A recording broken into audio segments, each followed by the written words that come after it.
Part 61. We might have an alternative ending. Junior kills Beatrix while she is lying next to Sadie's dead body and disfigured face. He shoots her in the head at close range like his father, splattering her brain against the ground. Bibi finds her mother dead. She grabs her mother's sword and does not even bother to go to hospital. She comes straight to Junior's house, massacres the guards and kills Junior after a breathtaking fight. She then buries her mother, places a rose on Nathan's grave, comes to South France and takes a walk in the beach in twilight. It's the little voice in my head that suggested the idea. It says Romeo and Juliet is tragedy. That's why it stands the test of time and remains classic all these years. But I hate sad ending. I didn't even know Romeo and Juliet were tragedy till I saw Shakespeare in Love starring Gwyneth Paltrow and Joseph Fiennes. I thought it was just a play. Minutes later, the actors come to the stage and take bows. Regardless, we are just going to keep the original ending. Bibi has already lost the love of her life. Let's keep her mother alive. Besides, I doubt Junior is going to be the same after what Bibi did to him. But it's up to Quentin to do whatever he pleases. I will just move on the next phase and later get my image on shirts when all this is over like Scarface. I'll bury those cockroaches. I am fucking with the voice in my head. He could have been like Elvis in True Romance that Clarence is talking to in his head instead of busting my balls. Clarence asks Elvis, "You don't think I'm kissin' his ass, do you?" Elvis responded, "You're tellin' him what he wants to hear, but that ain't the same thing as kissin' his ass." Clarence said, "I'm not lying to him. I mean it. I loved coming home in a body bag." Elvis tells him that's why it doesn't come across as ass kissin', because it's genuine, and he can see that. Elvis then fixes Clarence's collar and tells him, "I like you, Clarence. Always have." The little voice is the one who put the idea of the knife on Sadie's face. I will make up to her. Anyway, I didn't know Scarface is written and directed by Oliver Stone. I mean I know he made it but has never registered in my mind. A lot of people do not mention Scarface and Oliver Stone in the same sentence like they cite Pulp Fiction and Quentin Tarantino as synonym. I don't know why I brought Oliver Stone. Maybe he share the same last name with Emma Stone. Or it could be Blake Lively love scenes in Savage which might have inspired me last sex scene in Kill Bill 4. Or perhaps he directed Natural Born Killers. I doubt that. But Natural Born Killer is one of the most confusing films I have ever watched. I don't know what to make of it. It's different from the screenplay written by QT. I just liked Juliette Lewis. Woody was cool as well. However, Quentin might want to consider the remake of Natural Born Killer starring Blake Lively till I make up to her. You know, he should redo it from the scratch like how he wrote it in the screenplay. I mean I am not very good with camera's trick. Whatever camera Quentin is using, you feel like part of the film. Except there is one complaint, the lack of love scenes. Actually it's two. He used the real Robert De Niro and Jackie Brown. He broke a cardinal rule. You never use the real Bobby D in films. It's like driving a car without gas. I don't know what that means. I guess you have to push it and hope the car starts miraculously. I always turn off the television when I see Robert De Niro on a talk show. You know, it is not his comfort zone. That is not him. Are you telling me he is the same Robert De Niro, who bit Ileana Douglas's cheek in Cape Fear, sitting in a chair and talking inside his head as if he forget his tongue at home? I mean I might watch 10 seconds the maxim. He always talks like as if someone puts gun on his head. Even you put gun on his head. He would come alive if you gave him a script. We have witnessed in Deer Hunting at the Russian roulette scene when he buries a bullet in the little Vietnam general and mascara the rest of them. I watched it when I was a kid. If you asked me what Deer Hunting was about, I couldn't tell you none. But I watched Taxi Driver a couple of times. You are supposed to write Bobby dialogue based on impossible if you want to see the real Robert or create him a character that is completely opposite to what you see in real life. You will see him transform before your eyes. Otherwise, he is like a hard drive without a software in his private life. But I don't blame Quentin. He just looks at him and assume he is awkward and wrote a character based on what he saw. Anybody make that mistake? The movie is okay. Some might even say that's the great depiction of the real Robert De Niro. However, Quentin might have missed a great opportunity to take advantage of one of the greatest living actors of all time. But you cannot figure all of them. It's like my cousin. I remember he just met a girl and decided to write her a poem. He grabbed a pen and a paper and began to write. But he didn't know what to say. He was cursing the devil, hitting the table with bottom of fist in frustration, swearing all kinds of profanities every words he wrote, throwing the pen against the wall. I thought he was writing her how he was going to murder her. He finally put a couple of words, finished writing it and asked me to read it. He wanted me to give him my opinion. It says, soft kiss, on the lower lip, a given, love tip, a teardrop. Honey leak, let me fall, slip. Into your heart and blink. I was impressed. Sometimes, you can't judge the book by its cover. The same thing with Bobby. He might act tough but he is a magician despite the fact he hasn't gotten a script since Rag and Bull that allowed him to transform himself and show what he is capable of doing. Maybe the cardinal rule apply only to De Niro. Or perhaps like Taylor says in Fight Club, he said there is no rule but tricks. Anyway, let's talk about love scene. In True Romance directed by Tony Scott there is a steamy love scenes between Clarence and Alabama. It was blue and seductive as Alabama's heartbeat. However, the movie is not like the screenplay. It's burly. I didn't really like it, except I was spellbound by Patricia Arquette from beginning to end. She was delicious. Yet the film is not how I pictured it in my mind. I read the script before I watched the film. You know what? Forget Natural Born Killer. I think Quentin should do the remake of True Romance with Emma Stone. That would be perfect after Kill Bill 3 and 4. I will write Blake Lively something seductive when I get free time. Let me get back to Emma Stone. I am not done with her by any mean. I am just warming up. Emma and Edward Norton were together in Birdman. It's not really truth or dare with Emma. Instead it's treat or trick. The treat is she can play the female version of the unnamed character played by Edward Norton and Tyler Durden played by Brad Pitt in Fight Club both at the same time with fine makeup work if it was written for a female as well as Will Graham in Red Dragon and in American X. I am kidding about American X. I have never seen American X. I can't talk about it. I only watched the trailer and few clips. However, there is this Halloween movie in the back of my brain. I don't know what it's really about. Group of college student comes to a lake house deep in the south. One of the girl is Rachel played by Emma Stone. She is Catholic. The students consist of a Jewish boy, Asian girl, a lesbian, African American man and Latino girl and Irish and Rachel boyfriend Kevin. The characters can be rearranged depend on the cast. I am creating the story as I go based on classic horror movie format. The place is hunted by demons and ghosts. Actually, the house used to be owned by a famous KKK leader named Jesse. There is a legend. Once upon a time Jesse was brainwashed by the KKK leader James. He taught him about white supremacy and to hate Jew, black, and others. Jesse then raped and killed a Jewish girl. Her brother Joe and his friends kidnapped Jesse and tied him on a tree and burned him alive in revenge. They then ran away as soon as they see a wolf. It's a werewolf, changed to a beautiful woman and saved Jesse's life. She took him to her house in the wood, applied remedy and healed his wounds as if nothing happened. Yet, she knows he was not going to live long unless she give him her blood and turn him into werewolf. She did what she has to do. They became lovers. Later, she is killed by Sharif John who had been looking for her all his life. She was his wife. She could have killed him and eaten his heart for dinner if she wanted to. But she had always loved him. She just ran into his bullet. It was a suicide. Later, Jesse killed John in revenge, saw KKK meeting in the forest and joined the clan in grief. He became their leader and turned most of them into werewolf. They began to kill tourists, locals, and students especially those who are color, Jews, Catholics and non-white. Then FBI and SWAT kill all of them, the exception of Jesse. He just disappeared from the face of the earth. Later, there were accounts of college students found killed in the forest. Emma doesn't believe the story. She think Kevin made it up to scare her. She just want to have good time, party, and return to Compass. That night they have small gathering next to a lake. Some swims nude. Some play guitar and sings and dance. Jesse begins to kill them one by one but he can't bring himself into killing Emma. She is attracted to him. He's in love with her. They make love. However, the FBI and SWAT return to the town to kill him. They close all the escape routes. Jesse kills a couple of USA Marines in the wood like John Rambo in First Blood. But in the end, he got shot and returns to Emma. She is a medical student. She removes the bullets out of his body. They have a bloody sex for the last time. He tells her she must return to home. She tells him she will take care of him. FBI surround the house. They fire at them to the house. Emma grabs the gun and fire at the cops. She is shot in the chest. Jesse pulls out the bullets from her body, bits her arm and turns her into werewolf. The SWAT shoots him. Emma kills the SWAT. The second wave of FBI arrived led by Jason. Emma doesn't want to leave Jesse who is still alive. He tells her with his last breath she must go. She kisses his lips and runs into the forest. She turns to Wolf and continue to run away like Michelle Pfeiffer in Wolf also starring Jack Nicholson. I have the picture in my head. I might work on it for Halloween. It sounds a little bit weak. Yet studios might make a killing on it. But we have to hit the audiences hard. Emma can easily play Aaron Stampler and Roy in Primal Fear without missing a beat. I think I am using Emma like Martin Scorsese's personal journey through American films to explore the history of films.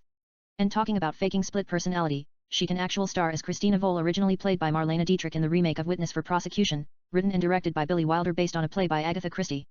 It's a story about a man who is accused of killing a rich widow whom he was courting. A famous lawyer agrees to defend him and the prosecutors put Christina Vole, his wife, in the witness stand to testify against him despite the fact a wife is not supposed to testify against her husband in the court of law. It shouldn't have come to this. Yet due to technicality and the flaw of the marriage that they entered in, the judge allows her to testify. She hands him on a sliver plate. That is just half of the story. Then a mysterious old lady contacts his lawyer and tells him that Christina is a liar. She gives him letters that Christina wrote to her lover. The lawyer uses that as evidences and tells the juries that his wife had been lying the whole time and her words should not be used against him. The juries find him not guilty. The twist is Christina faked everything. She wrote a fake love letter to a man that didn't not exist and gave the letters to his lawyer disguised as old woman. She also admits she knew her husband was guilty but she is in love with him. Yet, her husband tells her he found a younger woman and he is planning to spend the rest of his life with her. In a rage as well as jealousy, Christine stabs him with a knife that were used for evidence. It's a perfect story. They should make a little bit change here and there. Instead of an old woman, she should approach his lawyer disguised as a young African-American woman like Robert Downey Jr. in Tropic Thunder, give him the letters that she wrote to her fake boyfriend, then take the witness stand and testify for the defendant against herself. Some might find it controversial. Instead, Emma might want to play the female version of Memento starring Guy Pearce. A story about a woman who can't form new memories after two thieves kill her husband or knocks him unconscious. This audio file was created by Panopreader Basic. You can download it at www.panopreader.com. She killed one of the attacker and the other hits her head, leaving her unable to store short-term memories. She vows to extract revenge and gets all kinds of exotic tattoos while taking photographs in pursuit of her attacker who robbed her memory and might also be responsible for the death of her husband. In the original story, Leonard killed his own wife by injecting insulin without his knowledge. But we can save the drama and change a few things. The thieves actually killed her husband by accident or maybe on purpose. It depends on the story. She hunts down the bad guys and kills them with the help of Jeremiah, played by James McAvoy, who stared in trance. It's also about a man who lost his memory after he got hit on the head, which leaves him with amnesia and can't remember where he hid a painting that he stole. A hypnotist played by Rosario Dawson tries to help him recall where might have put it with hypnotic. The thieves actually killed her husband by accident or on purpose. We can use some of psychological twist in Emma Stone's Memento and create a thriller as we hear Kylie Minogue slow on the soundtrack. The song is a trigger. She used to go out with Mark at a karaoke bar and sing slow as good as Kylie Minogue, if not better. That is just to make the film slick. Yet, she has to start from a scratch and finds her husband killer. In order to avoid confusion, the story is told in linear. There are flashbacks here and there. Of course, Emma and Jeremiah make love like Curve, but wait. She already did Curve with James. Instead, let her boyfriend Andrew play Jeremiah. I am just going to borrow hypnotist idea from trance and creates a different story. Andrew plays a hypnotic. But he tricks her into erotic world by creating fake memory. He is the devil. She is lying on the sofa. He asks her what her sexual fantasy is and takes in a bizarre erotic journey as she allows herself to be liberated, explore her sexuality and cure her amnesia. Each session, he takes her in a different erotic world, including a place where secret society is staging sex party like Eyes Wide Shut starring Tom Cruise, and she finds herself walking down the room in the middle of these sexual madness like Tom Cruise, except she is not wearing anything but covered with all kinds of tattoos. They could be a map to 6 hidden treasures of the soul, and Andrew is trying to decipher the codes on her body as he makes love to her, locate these 6 treasures of the soul that exist in hidden universes and collect them and rule the cosmos as God. He could be Satan. No. That's a bad idea. I have already used tattoos as a means of locating treasure in Pirate of the Caribbean that I told you earlier. Instead, she has no tattoos that are out of ordinary.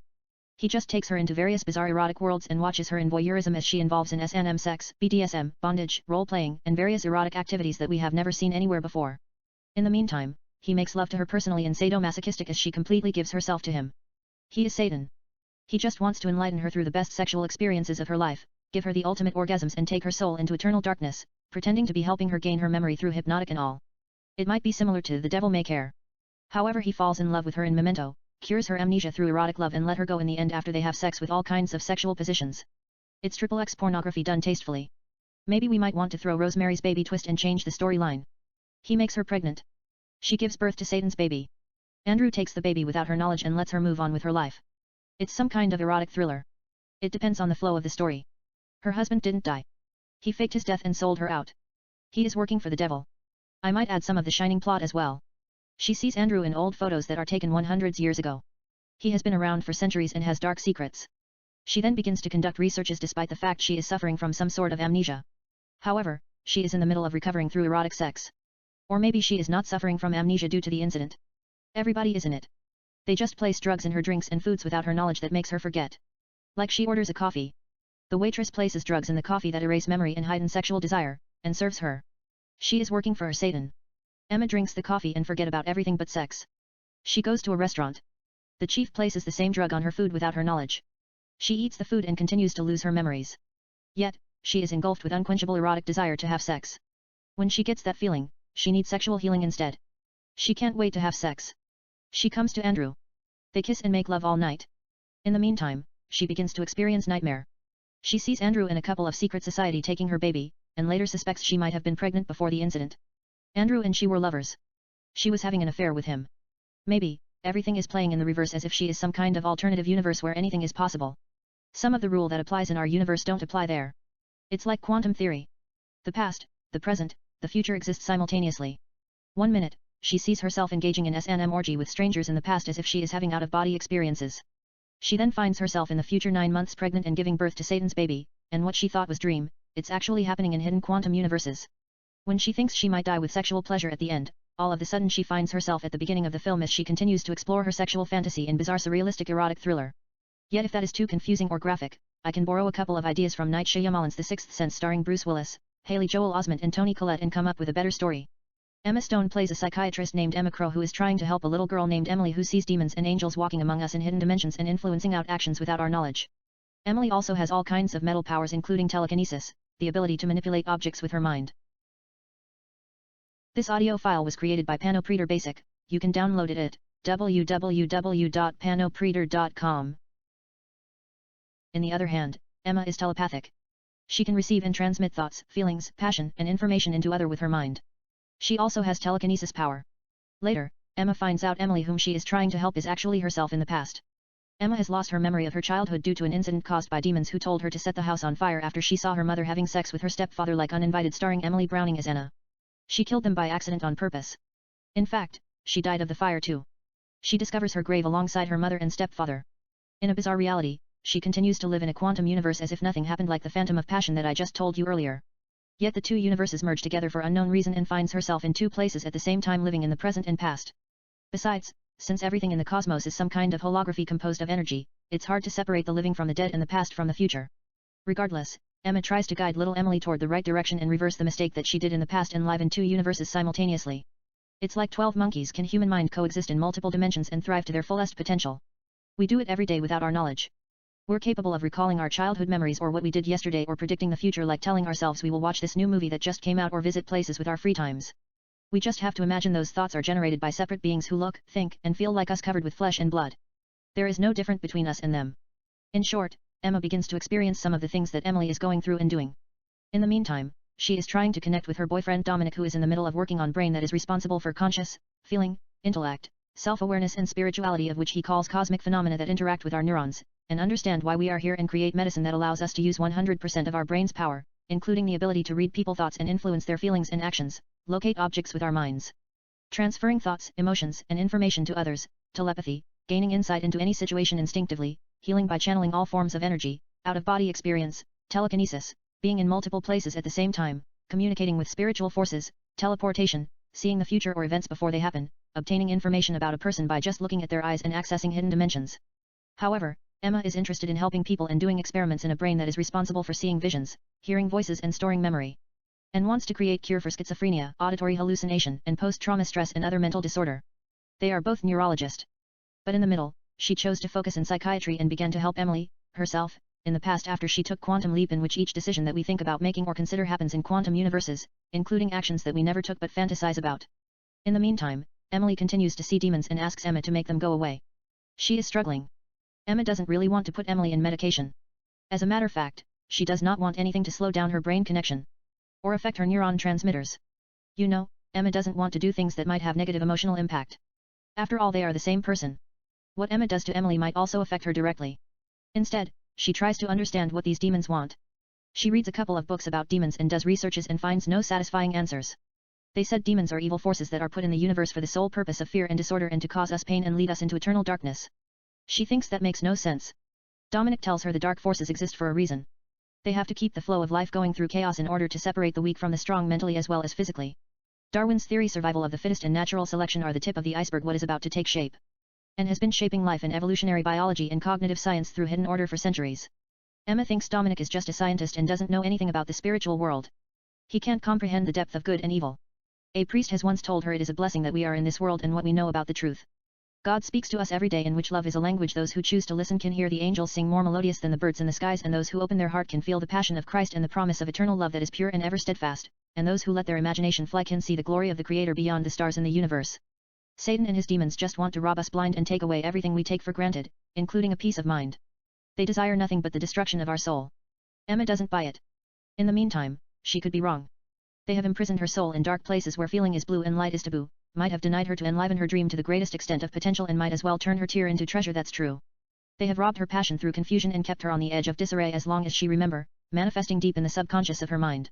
She has seen them. She has confronted them. She has fought them physically. They have caused her great emotional distress for no reason in vain. The angels can only watch her suffer like a saint who is desirous of everything. She knows they can't help her. She asks too much of infinity. She is always gazing at the stars when she finds herself in trouble. Yet the stars are nothing compared to what she wants to accomplish in life. She is also a writer. She has written a couple of fictions and submits research papers that have to do with psychology and hearing voices which she believes they are separated inputs. They are not part of us. At the moment, she is penning Emily's life while helping her. Emily's condition is getting worse and worse each day despite the fact Emma's best effort to help her and get some kind of insight into her problem. The demons continue to intimidate her, appearing everywhere and whispering in her ears.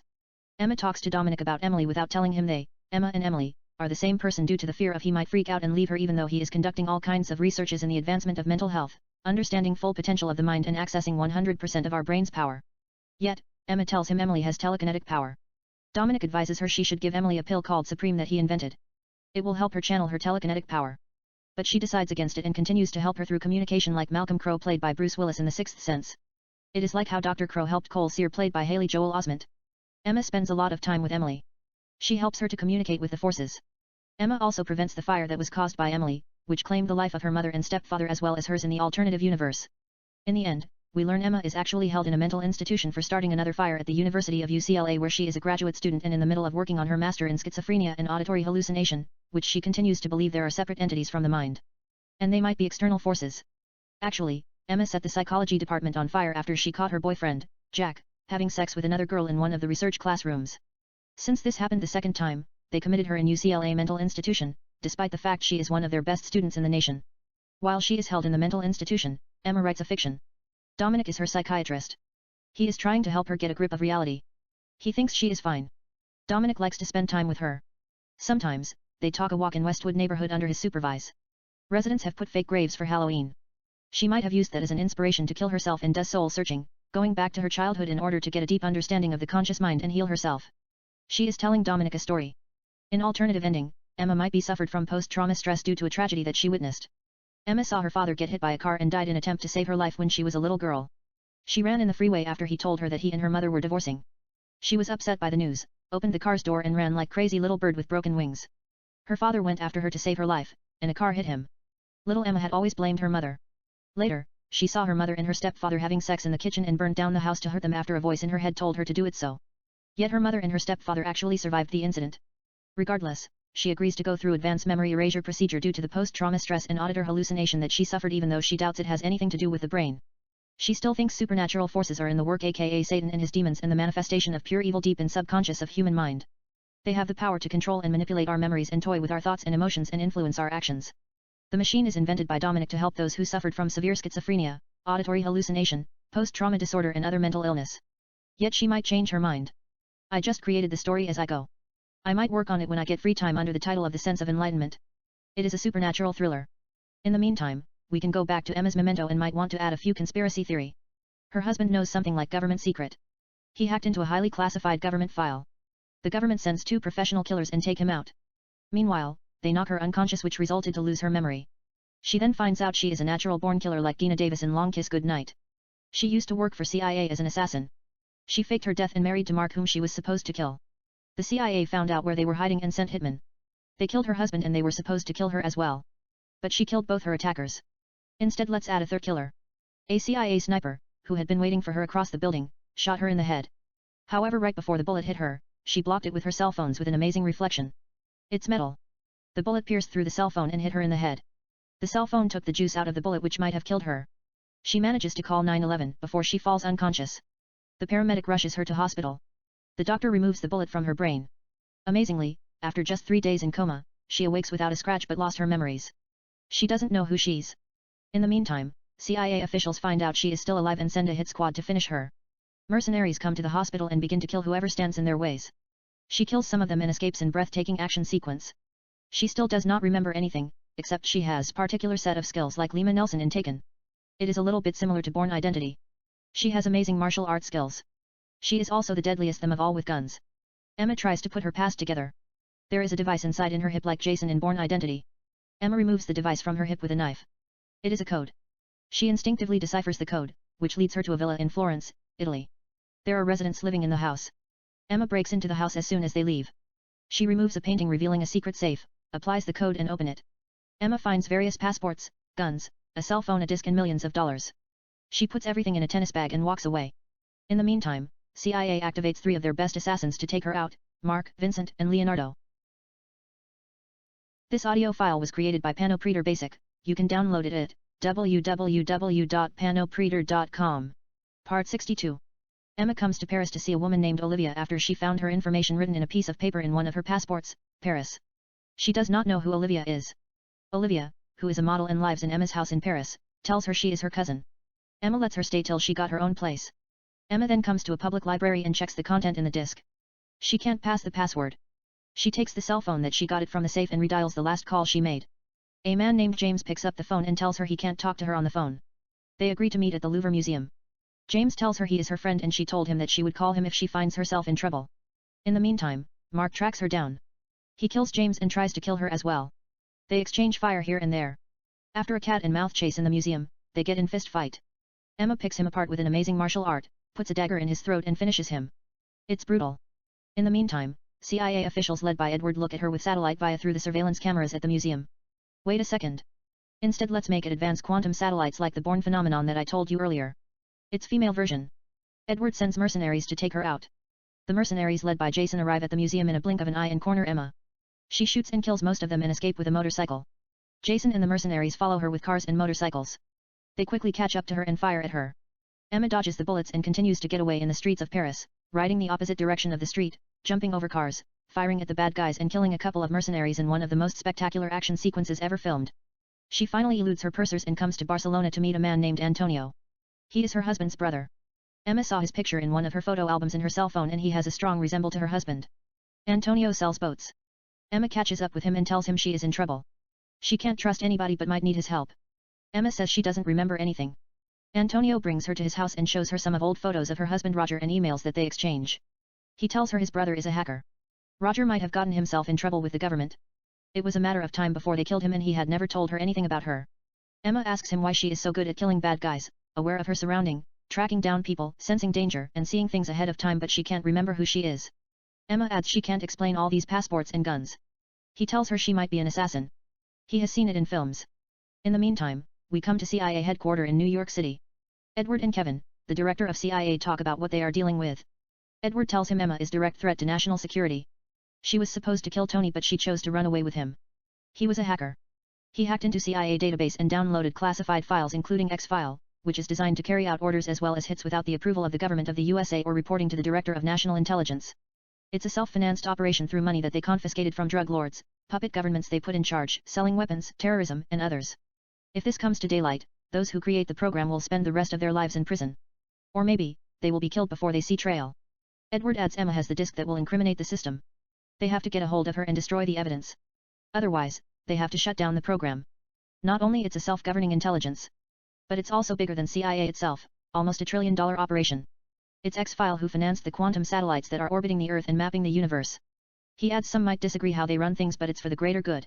Kevin warns Edward to take care of Emma. He says terminate her as soon as possible or X-File and its employees will be history. He doesn't care if it's a quadruple-dollar operation.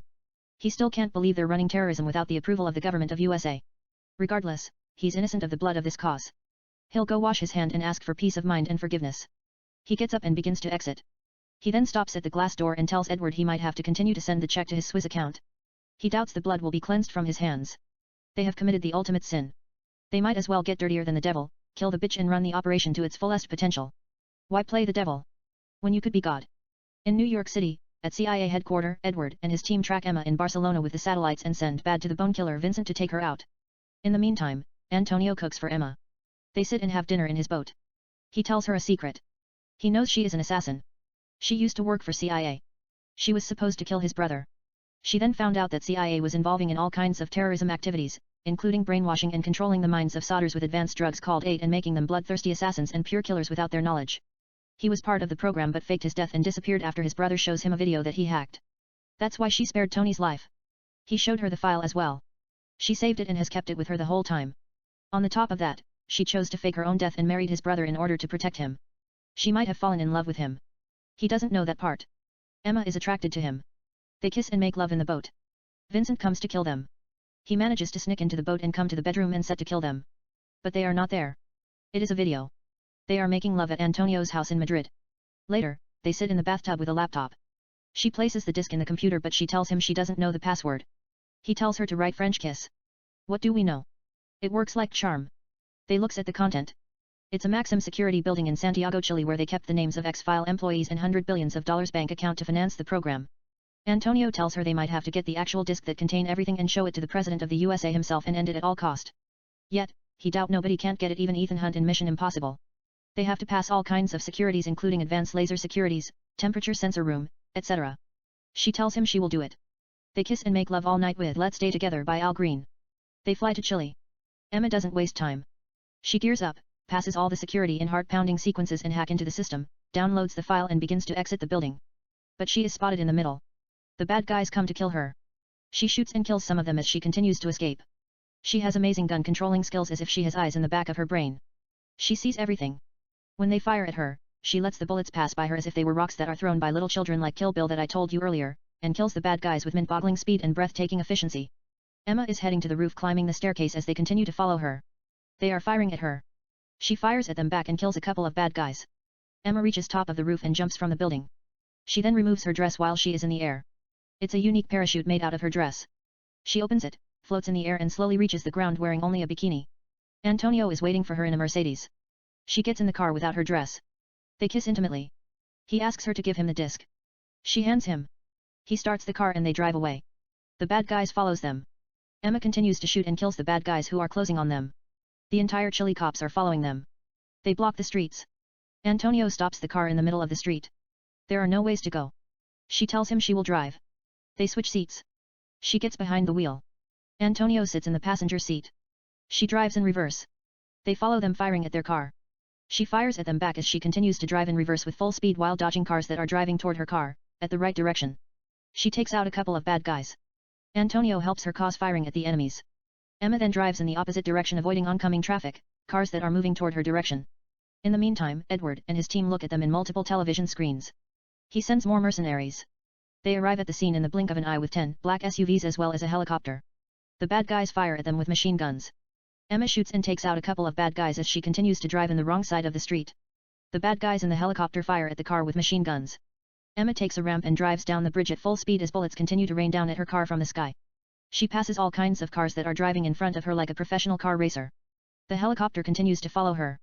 Emma steps on the gas and drives faster. The helicopter shoots a launcher at her. She turns her wheel and dodges the missile. Instead it hits SUV that is following her. The SUV gets up 3 feet in the air and explodes. The bad guys in helicopter continues to fire at their car. They are in hot pursuit in the air as well as the land. SUVs are follow them behind. It's a matter of time before the bad guys get them. Then out of nowhere comes another helicopter in front of Emma and Antonio and shoots a missile at them without a warning. She instinctively turns the car and drives off the bridge into the water. Emma and Antonio swim under the water. The bad guys in the SUV pull over, get out of their cars and fire at them blindly. Emma and Antonio continue to swim under the water holding their breaths as long as they can as bullets cut through the water and pass by them. The bad guys are not about let them get away this time. The 2 helicopters get near the water as close as they can and fire at them. Hell of bullets comes down at Emma and Antonio. Yet miraculously, the bullets miss them by inches. Yet, a bullet grazes Emma's arm drawing blood. That pisses her off. She is still in bikini. Regardless, she continues to swim under the water, so does Antonio. Emma stops in the middle. She might need a breathing. She tells Antonio to wait. She points her hand up.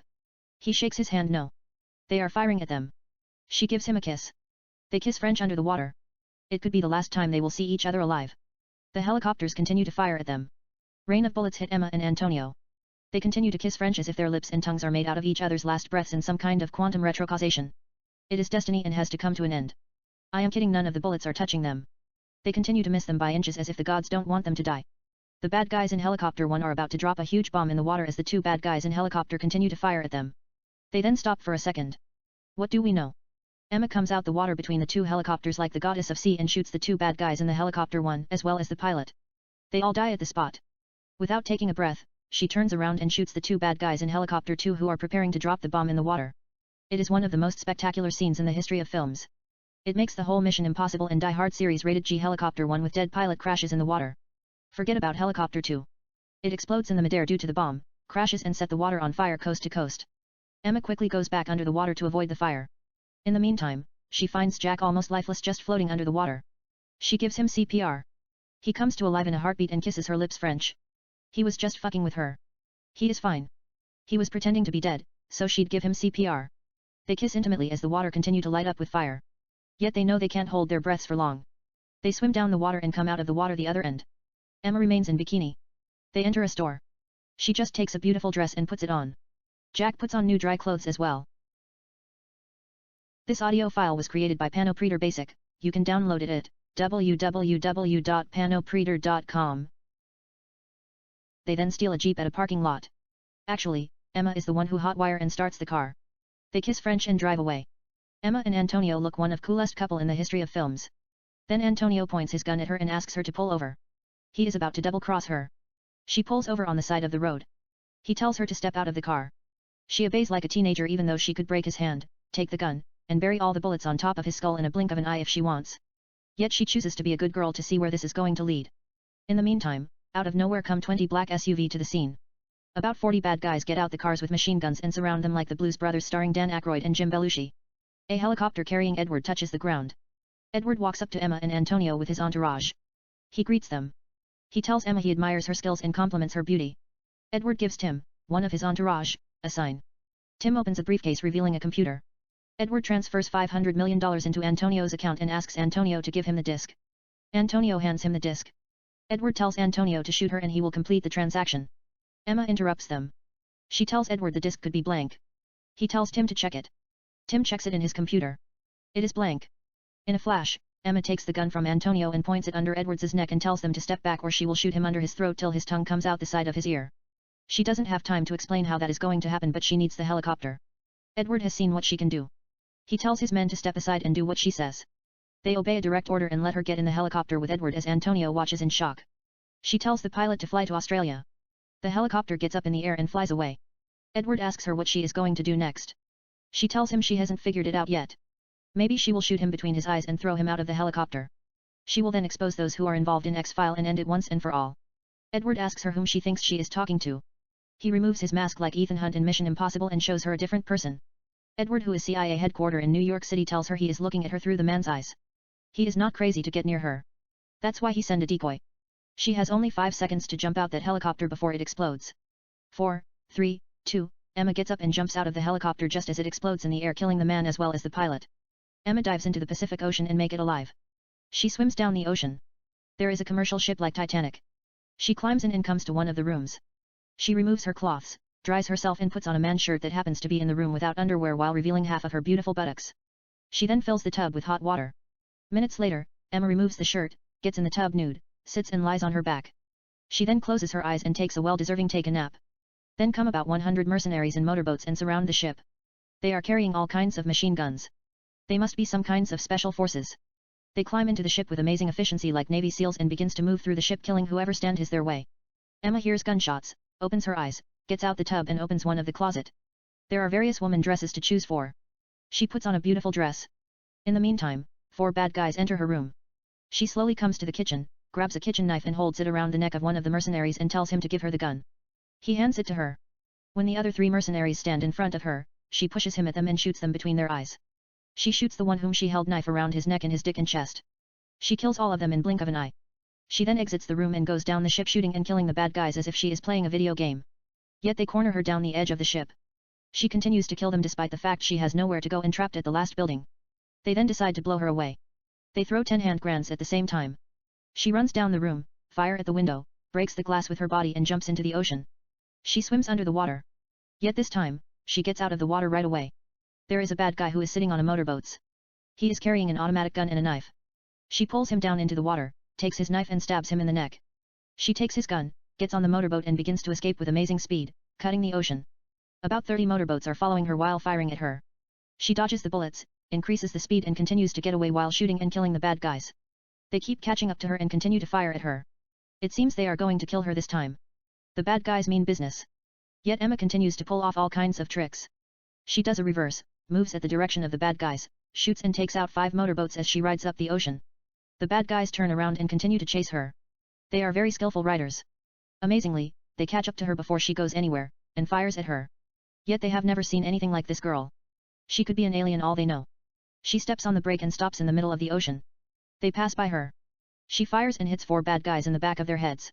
She follows 3 more bad guys and shoots them in the heads and takes them out. She becomes the pursuer instead of the one who is supposed to be running away. She takes out additional 2 more bad guys in one of the most breathtaking action scenes on the water ever filmed. Yet she still has to run away. She cannot chase and kill all of them. They are a lot. She turns around and rides toward the beach as they follow her firing. Emma pulls on the shore, gets down from the motorboat and moves down the beach on feet. The bad guys pulls down the shore as well and fire at her. They have no chance on dry land. She turns around, just lets the bullets pass by her as if she is looking at little metals moving toward her direction with slow motion, shoots and kills a couple of bad guys like a natural-born killer. This audio file was created by Panopreader Basic. You can download it at www.panopreader.com. The people on the beach begin to run in disarray. More motorboats arrive at the shore. The mercenaries get off their boats and fire at her. She can't continue to let the bullets pass by her. They are coming toward her at all direction. In fact, all of the sudden, they are moving faster. Yet, she is Emma. And she is one of the deadliest killers we have ever seen in films. She spins on the sand, dodges the bullets and takes 3 and 4 bad guys per second with breathtaking speed and amazing efficiency. The Pacific Ocean turns into Red Sea with the bad guys' blood. She massacres almost all of them with the latest CIA handgun called CI-420 that spits 42 bullets per ammunition. Few bad guys are still alive. They fire at her. She reloads her gun and finishes them. The bad guys lie dead on the shore like bad sea creatures that bleed and can't breathe outside the water, and the ocean decided to get rid of them, because they messed with the wrong woman. She turns around and leaves the beach. She comes to the main street, gets in the middle of the lane and points her gun at a man who is driving 2015 red Ferrari. She tells him to step out of the car. He gets out of the car and steps aside. She gets behind the wheel and drives away. The man takes out his cell phone, calls for police and tells them some gal stole his car. Emma looks at the mirror and sees a police car following her. The light is blinking. Emma thinks it's going to be a long day. The cops and the police tell her to pull over. That is not going to happen. She steps on the gas and flies down the street. The speedometer shows 180 miles per hour. The cops' jaws drops as if they saw a ghost. She disappears before their eyes. Yet, nobody wants to look bad, especially if they are doing their jobs. They call for backup and goes after her. Emma knows they are going to come after her. She steps on the gas all the way down and drives faster. The speedometer shows 220 miles per hour. She continues to pass all kinds of cars that are driving in front of her. In the meantime, the police comes from everywhere and begin to chase her in vain. She is unstoppable. She continues to drive the fastest. It's suicide. Speedometers passes its limit. We have never seen anything like this in our lives. Yet Edwards is looking at her in multiple screens at the CIA headquarters in New York City. He makes a call and tells them to take care of her. She then sees 30 motorcycle behind her. She says, "I am not just a girl who doesn't know the difference between right and wrong." The bad guys are carrying automatic weapons. They seem serious. She adds, "At least, I am not standing in front of a boy asking him to love me. Let me just send a couple of bad guys in hot place. Earth might be better off without them, and the first time in his life, the devil is going to have a field day in hell." She plays Bad Blood Taylor Swift Kendrick Lamar on the stereo, grabs her gun and continues to fly down the street. The bad guys in the motorcycle catch up to her and fires at her. It's convertible. She will have to duck and drive without missing a beat if she wants to live longer. Yet, she fires at the bad guys without looking and takes out the first 3 motorcycles. She then slows down just a little bit and allows 2 bad guys to get even with her car. She hits one of the motorcycle with her car and shoots the other guy in the face and takes them out at the same time. Yet the bad guys behind her fire at her. She speeds down the street, turns and drives in the back alley. The bad guys are right behind her. They continue to fire at her. She turns left and drives down the steps. A bad guy in a motorcycle gets up in the air and fire at her down as the car continues to move down the steps. Emma lets the chair backward and lies on her back. The bullets misses her by inches. Actually, she moves her body with amazing elasticity, allows the bullets to pass between her arms and breasts till they hits the chair as if she saw them coming. She then shoots the bad guy under his chin while he is still in the air. His brain explodes inside his helmet, crashes in front of her and dies. She quickly grabs the wheel, takes control of the car, makes a right turn and continue to get away with full speed as the bad guys continues to follow her. As fast as she is driving, the motorcycles close on her. She steps on the brake and turns the car 180 and drives at the direction of the bad guys shooting. She hits 4 bad guys and takes them out. She runs at 2 motorcycles. They jump over her car, land without missing a beat, turn around and continue to follow her shooting. Emma then drives on the roof of houses down a hill, crashing everything in her way. It seems the car might be a spaceship. It looks like it has wings. The motorcycles do the same thing, moving on the roof as they continue to follow her. They are persistent. Yet some of the motorcycles fall through the roofs and crash inside the houses due to the pressure they sustain as Emma passes on them. Even her car falls through one of the thin roofs, but it lands without a damage. 4 bad guys comes riding at the scene, stop their motorcycles and look at the hole. Emma shoots and kills 3 of them. The 4 guys avoid from being hit and fire at hell bullets down the hole blindly. 5 more bad guys join him. They fire through the hole without knowing whom they are shooting at. 2 of them take pics. Emma is not inside the car. Yet she comes out of the darkness and shoots them in the face. The 3 bad guys panic and continue to fire at the hole. They say fuck with the shooting. They all take out 2 hand grenades each and drop them in the hole. Emma looks at the bombs near her feet.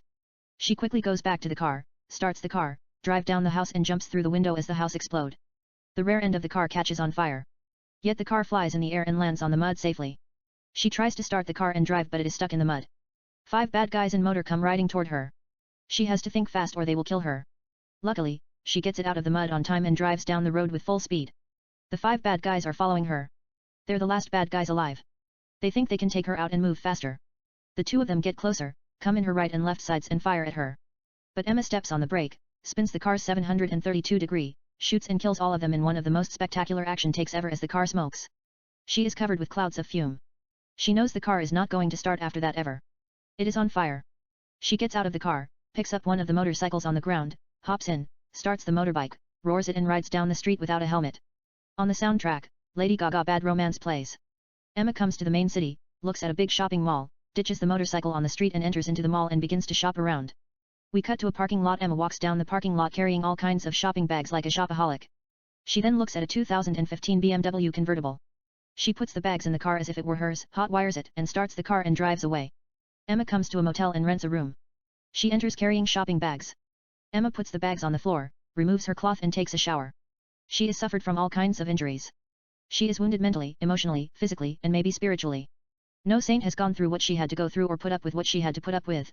We see cuts and bruises throughout her body and bullets holes. She removes some of the bullets from her body like Terminator. The shower floor is covered with blood. Emma cleans herself, shuts the water and exits the shower box. She then dries herself, puts new Victoria's Secret underwear that she just bought and stands in front of the mirror. Emma then cuts the side of her belly, near her hip, with a small medical knife, which has already been cut, stitched and covered with advanced skin-like layer that matches her skin. No one can tell if she had a cut previously until she pulls it off from skin. Emma then retrieves the disc and stitched it back. She then grabs a bottle of scotch, Johnny Walker Black Label, drinks it straight from the bottle, applies the alcohol on her wounds, stitches some of them and covers them with first aid, bandages and medical dressing. She then sits on the bed. Emma slowly moves on the center of the bed and lies on her back looking at our camera in overhead shot. She finally closes her eyes. The world closes its eyes with them, so does the stars in the sky. The sun comes out and lights the ocean. Later, Emma comes to Rio and looks at Antonio with another woman at a restaurant in Copacabana Beach as we continues to hear Lady Gaga's Bad Romance on the soundtrack. She walks up to him and sits at their table. Antonio is caught off guard. He asks the girl to leave and tells Emma he is sorry. He did what he had to do. She tells him they will have to settle it with a fight like a real woman and a real man. If he refuses to fight, he might not see another day. She has hired a sniper and he is somewhere nearby aiming at him. Antonio looks at his chest. There is a red dot. She adds all she has to do is put her thumb down. He will shoot him in the heart. He asks her where they are going to fight. She tells him down the beach. They get up, come to the shore to fight. He knows she is the most lethal fighter in the world. She can kill him at will if she chooses to. He has seen what she is capable of doing. Maybe she is thinking about killing him. The fight starts without a warning. She punches him on nose drawing the first blood. He throws a wild side hook at her. She ducks and punches him on the side of his rib and on the face with amazing combination. He tries to punch her on the face. She blocks it easily, kicks him on the left leg, side of his abdomen and his face without bringing down her foot. She is picking him apart. He has no chance. He holds her tight fighting dirty and all. She slips from his grip and chocks him. Antonio has been faking it the whole time. He is actually an amazing fighter. He flips her over. They go at it with a well martial art. It is an even fight. She punches him with lethal blow. He returns the favor with a kick to her head. She tries to hit him with punch and kick combination. He blocks them. Yet she catches him with amazing 360 kick in the air right out of Jean-Claude Van Damme book across his face. He felt the pain. He tricks her pretending to hit her with his leg. But he flies in the air and punches her on the face. Then it got ugly. They both let down their defense and beat the hell out of each other till they cover with blood. They then kiss passionately. They fall down by the shoreline and continues to kiss as they roll on the wet sand and wave crashing on their bodies. He gets her on the bottom and kisses her lips intimately. She puts her arms around him. They kiss French. We cut to a luxurious hotel room. Emma and Antonio enter into a room kissing passionately. She pulls his hair. He cuddles her affectionately as they continue to kiss intimately. They remove each other clothes and begin to make love while kissing French. On the soundtrack, music plays. We stay with them as they continue to make love with serious cuts. Later, they sit in the bathtub. She rests on his chest with her close eyes. They are not talking. He then tells her he is truly sorry. He thought he couldn't offer to run the rest of his life, so he made a deal with the devil and turned her to CIA. Edward promised him he was just going to take the disc and talk some sense into her. He wanted her to get back to the agency and do what she does best. Emma doesn't buy it. She just tells him she has forgiven him and asks him to shut up. He kisses her on the shoulder and gets silent. She then opens her eyes, excuses him and gets out of the tub. Emma opens the mirror drawer, grabs her gun and shoots Antonio in the chest multiple times. I am kidding. That did not happen. It might be in her dream. She remains sleeping on his chest. Later, they come to New York City at CIA headquarters. Emma dexterously infiltrates the building and catches Edward alone in office and confronts him. He tells her this is beyond the Prince of Darkness. It is beyond fate. It's beyond life itself. Nobody can't control it. It is deep in the subconscious of American system, in which we trust, must kill, and die for. It is the future. He is just doing his job. If she kills him today, someone will do his job tomorrow. They don't know what they are dealing with. Anybody can be a president and run the country to 4 to 8 years. Yet system shapes a nation forever. If they must destroy it, they might as well kill American dream and everything this country stand for, including peace, freedom, and prosperity. This audio file was created by Panopreter Basic. You can download it at www.panopreter.com. Part 63. Emma just puts a bullet between his eyes and walks away unseen. Later, she sends the disc to the press. The media expose the X-file. Those who are responsible for these terrorist activities are brought to justice, including the director of CIA Kevin. Emma and Antonio sit at beautiful restaurant in Saint Sebastian, Spain, and have wine while conversing. Jason, the hitman, sits at nearby with martini. Emma has notices him. The end. Even though I started it with Memento. It is inspired by Jason Bourne, which is one of the greatest action movies ever made. However, Emma would be amazing in the female version of the talented Mr. Ripley played by Matt Damon. I doubt she likes too much shooting. I was just using her to exercise my demons. Yet the talented Mr. Ripley is different. I can change few things here and there and renamed it the talented Ms. Ripley, where she can show her acting talents and maybe win Academy Award. It's set in modern day. Emma plays Marta Ripley. She is hired by a billionaire named Richard to talk to his daughter Sarah, played by Carrie, and bring her back to America from Paris, France instead of Italy in the original film. He will pay her $50,000. While flying to Paris, Marta meets a young fashion designer named Jeremiah in the plane. She pretends to be Sarah for the hell of it. Later, Marta introduces herself to Sarah and her fiancé, James, who sell boats in French Riviera. Marta convinces Sarah that the two met at NYU. Soon Sarah takes her into her glamorous world of fashion, party, sex, drugs, fast cars, and sailing throughout Europe. She introduces her to her rich spoiled model friends who have their perfume, bags, and clothing lines and labels and care about nothing but to look beautiful 24/7, take a cruise, travel, eat at expensive restaurants and drink wine while listening to live blues and then party all night. Marta is smitten by James. He likes to take photographs, which started out as a hobby. He became so good at it and took as his second profession and published them for Paris fashion magazine that he runs. James takes a couple of beautiful pictures of Marta. There is a connection between Marta and James. But Marta knows she is not there to fall in love. She has to convince Sarah to return to USA. She also has her own agenda unknown to the rest of the world. Marta continues to hang out with her and copies her style and mannerism. She wears her clothes, puts the same makeup and colors her hair like hers. Some people even thinks they are twins. She even studies her profile from the internet and get into modeling world, posing for famous fashion magazines. Meanwhile, she is getting dangerously closer to Sarah. They dance in the club, kiss and have steamy lesbian sex. This is a little bit different from Mr. Ripley. They are not lesbians. They both are experimenting. Sarah is in love with James. She is about to marry him. She shows the ring to Marta and asks her why she is in Paris copying her style and all. It's freaking her out. She tells her Sarah's father paid her to talk to Sarah and convince her to return home. Sarah is not happy about it, refuses to return and tells Marta go back to America and tell her father that she has no intention of returning. Yet Marta continues to hang out with her, pretending to enjoy cooking for Sarah. Marta makes the most delicious foods in the world. Sarah doesn't really want her to leave. Instead they come up with a plan to scheme her father. They send him email that Marta needs more money to convince his daughter to return to the USA. It's not like they need the money. They just want to have fun and see they can get away with it. He wires her $100 thousands. They cash it and go to shopping extravaganza. They buy all kinds of fashion, clothes, shoes, sunglasses, bags, cars, and other expensive things. Later, Marta and Sarah come to French Riviera to see Sarah's friend Jessica. Sarah introduces Jessica to Marta. Jessica looks down on Marta. She doesn't like it, feel a little bit insulted, gets up and takes a walk in the streets of Cannes alone. Sarah runs to Marta and tells her Jessica tends to be mean toward her friends. Jessica has a crush on Sarah. When she sees an attractive girl like Marta, she gets threatened by it and becomes defensive and rude. Jessica is jealous of her. Marta and Sarah drive and come to a luxurious villa in Cannes that she is thinking about buying it. Sarah shows her around. However, Sarah tells her she has changed her mind the thought of living in Cannes. She says she prefers Monaco. In the meantime, a young man named Paolo, whom Sarah was having an affair with, killed a man and goes to prison after the man told him that Sarah is nothing but a whore. Sarah and Marta come to visit Paolo at the jail. Paolo tells Sarah he's sorry. He just lost it and forbidden her never to come and see him again. It doesn't matter. Paolo drinks poison, given by the victim's family, or they will murder the member of his family, eye for an eye, and kills himself in front of her. Sarah is left heartbroken. She takes her frustration out on Marta. They fight, kiss passionately and make love. Later, Marta and Sarah sit in the bathtub. Sarah tells her she must return to where she came from. She is tired of her. She can't breathe. Marta agrees to return to USA but tells she is in love with her. Sarah feels bad about everything. She kisses her. They make love all night. She then invites Marta to come with her to Monaco where she is thinking about moving. Marta and Sarah cook together for last time at the villa in Cannes that she is considering buying. They sit and have supper in the candlelight. Marta tells her she'd like to stay in Italy and be close to Sarah. However, Sarah insists Marta must return back to USA. Marta agrees to go back to the state but says she will return soon. And they'll become roommate. Sarah rejects Marta's plan. She tells her not to waste her time. She is going to marry James and spend the rest of her life with him. She is in love with him. She also confesses she is suspicious of Marta's behavior. She thinks she is fake.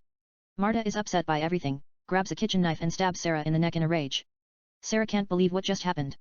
She pulls the knife out of her neck as blood continues to gore out of her veins, and attacks Marta screaming.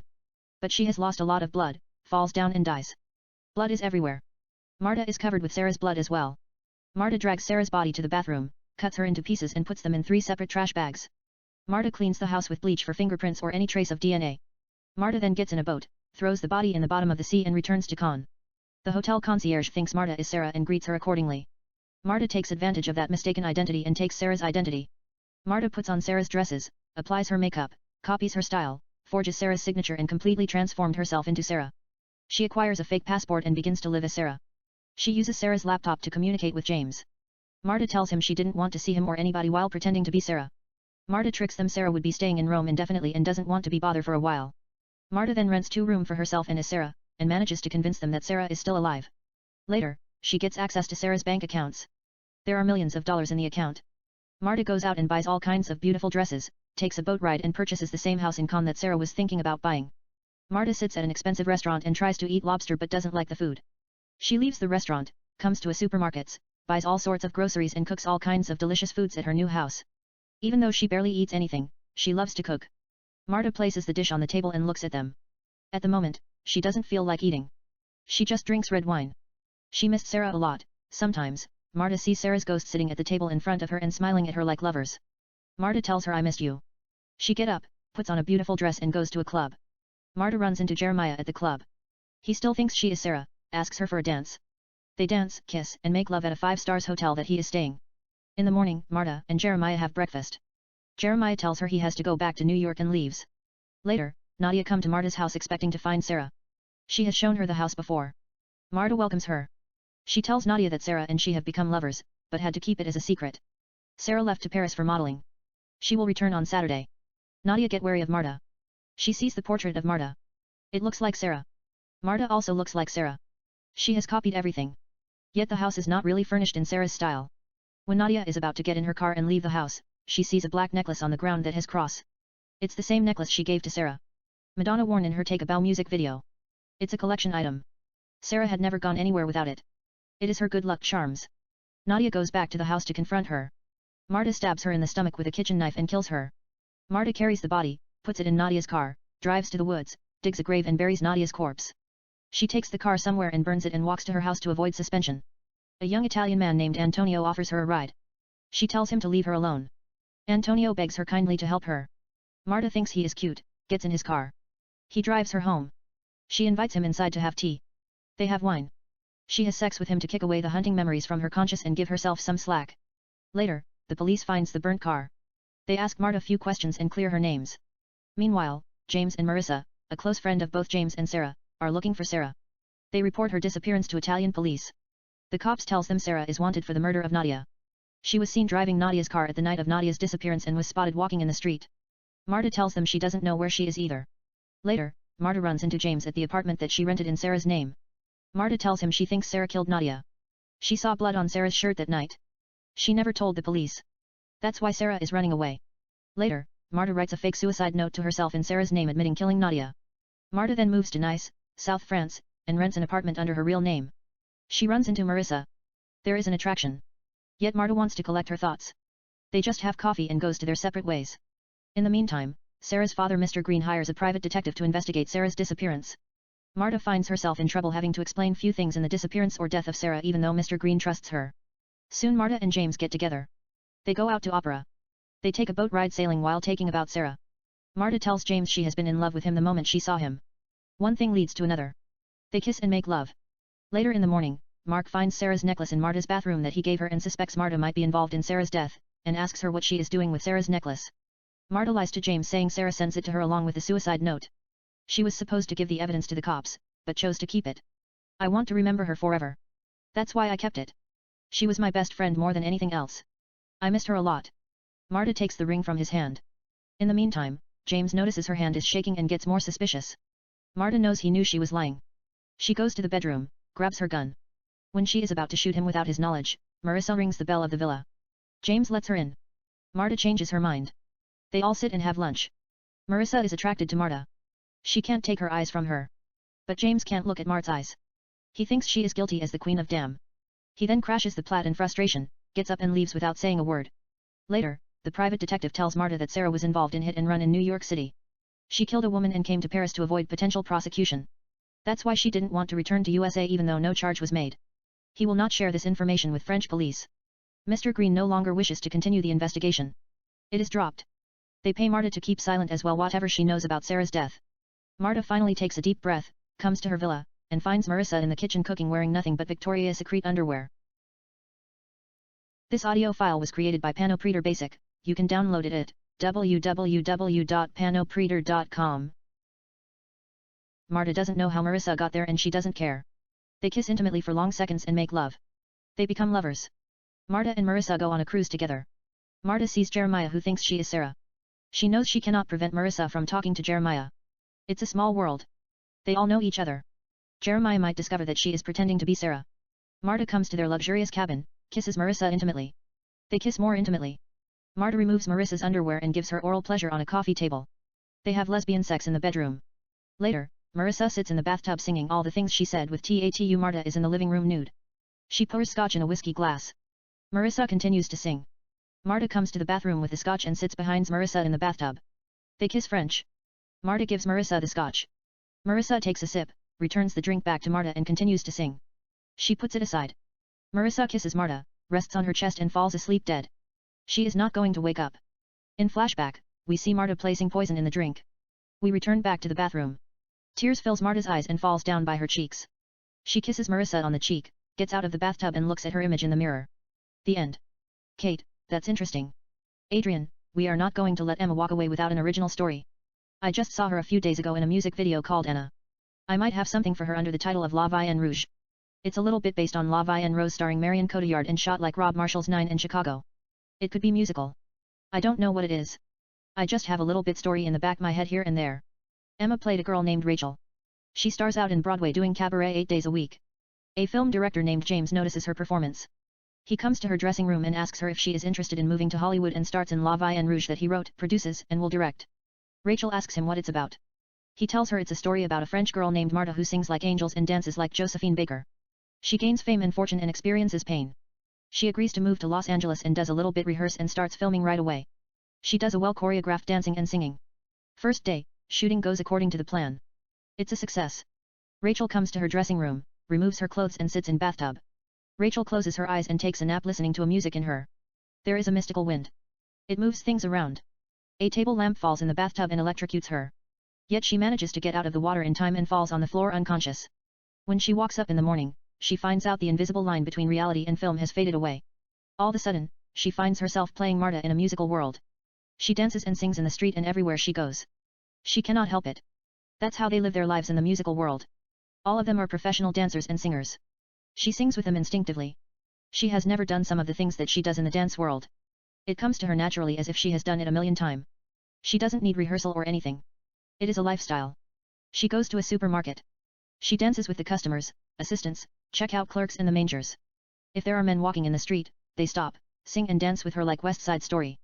That's how they express their feeling in the musical world. We might have Emma going back and forth between two worlds in order to show her acting chop, which will allow her to express her feeling and confusion in words like Birdman as well as the passion that she has for acting. Or maybe we just keep it in the musical world to avoid confusion. It depends of the flow of the story. Let's look at it. She might hang around in the musical worlds and fall in love with a man named Mark who played her love interest in La Vie en Rouge. Her film life becomes reality. She tries to ignore him but she can't explain the attraction she has toward for him despite the fact she saw him in the real world and thought he was cute but nothing special. She thinks he is a stuck-up. Yet in the musical world, her heart skips beats whenever she see him and they sing like Maria and Tony and dance like Fred Astaire and Ginger Rogers. I am in heaven. He is a gangster and works for Yvonne, equivalent of Al Capone and one of the most notorious mobs in the world. Mark used to be a boxer but he broke his wrist like Burt Lancaster in The Killing, was forced to quit boxing and became enforcer. He works for Yvonne. Actually, he doesn't really do anything. Yvonne just put him in a payroll. Mark once threw a fight and Yvonne made a lot of money from the fight. He felt like he owed him a favor and returned the favor by hiring him. Mark works with Tony. He is Ivan's bookie. He collects gambling money from all kinds of people. He is also amazing dancer. Tony tells Mark to punch people on the kidney if they do not have their money. However, Mark doesn't like to hit anyone and tells Tony they will pay some other time. He even pays for some of them out of his own pocket, especially if they are women. Regardless, Tony tells him they are supposed to pay on time. Tony warns him he is hired to help him collect money. He can't offer to be sentimental in this line of duty. But the truth is Tony doesn't really need Mark's help. He is one of the most violent people in the world. He usually cuts their nose like Roman Polanski in Chinatown, or he tells them to put their left hand in the air and shoots them in the middle of their palm to remind them. In flashback, we see Tony shooting a couple of people who are late paying or making all kinds of excuses. The bullets go through their palms and come out the other end of their hands. If they cheat or move their hands, he shoots them in the feet. Tony is like the younger version of Tommy in Goodfellas but as athletic as Channing Tatum. However, he enjoys watching Mark punch them on the stomachs and loves to look at the expression of their faces change. It's comedy to him. He tells Mark if he doesn't punch them hard, he will just shoot them in the feet. This audio file was created by Panopreader Basic. You can download it at www.panopreader.com. Sometimes Mark hesitates in his head. Tony points his gun on their faces and tells them to stand still and warns Mark he will shoot them in the faces if he doesn't hit them. Mark is beginning to get used to it. He hits them in the belly hard like Bud in LA Confidential, played by Russell Crowe. They crawl on the floor and cry like babies despite the fact he is using his left hand instead of his strong right hand due to the sprain that he sustained in the fight. Tony then puts the finishing touch. He tells them to get up, place their hands in the air and shoots them in their center of the palms. He then tells them if they don't have the money next time, he'll shoot them in the eye. In the meantime, we finds out Marta is a singer at the Cotton Club owned by Yvonne. She is dating Yvonne. She sings and dances burlesque like Catherine Zeta-Jones in Chicago. Wait, we should go back and forth between the real world and the musical universe. It's a lot of fun. James has changed the story a little bit. Marta tells him she keeps finding herself in the musical world playing the character of Marta. She is quieting. He tells her she can't quit. She has signed a contract. They will sue her for millions.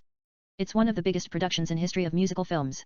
Universal paid $200 million for the budget. He took a chance on her despite the fact she is unknown and asks her not to let him down. She tells him she doesn't care. She will go crazy if she stays in the musical world and walks away. Yet she can't not leave. It's not up to her. Marta finds herself back in the musical world magically, singing and dancing with the gangsters. They are professional dancers in the real world. But they are real gangsters in the musical world and they know how to dance better than the cast of West Side Story. They do all kinds of acrobatic moves and well-choreographed dance. Marta catches up with them naturally and begin to dance with them in synchronization as if she has practiced with them day and night. She then separates herself from the rest of the dancers, sings and dances her heart out. Her brain has adapted to the music world instinctively as if it were automatically programmed like Butterfly Effect starring Amy Smart and Ashton Kutcher. She seems to be enjoying every minute of it.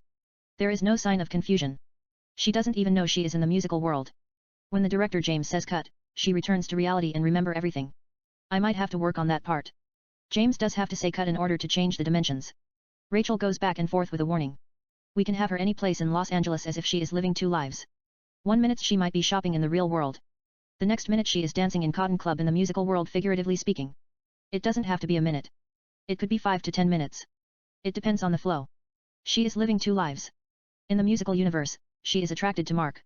He is obsessed with her. Mark sits and watches her sing blues at Cotton Club. She is singing for him like Ava Gardner in The Killing. He can't take his eyes off her. She gives him a beautiful smile. He is lost. However, she is the boss's girlfriend. He cannot always get what he wants. He lives the club and dance in the streets like Gene Kelly and singing in the rain. He then goes home. In the other hand, she plays a femme fatale. If she wants something, she will get it. Rachel comes to his house in the middle of the night wearing nothing but raincoat. They kiss intimately. She removes the raincoat and stands nude in front of him. He kisses her private part. They kiss more passionately and makes love. From then on, they begin to have affair behind Yvonne as they continue to sing and dance. In the meantime, she can't stand Mark in the real world. However, she begins to develop a feeling toward him due to their relationship in the musical world. She is not really dating anybody.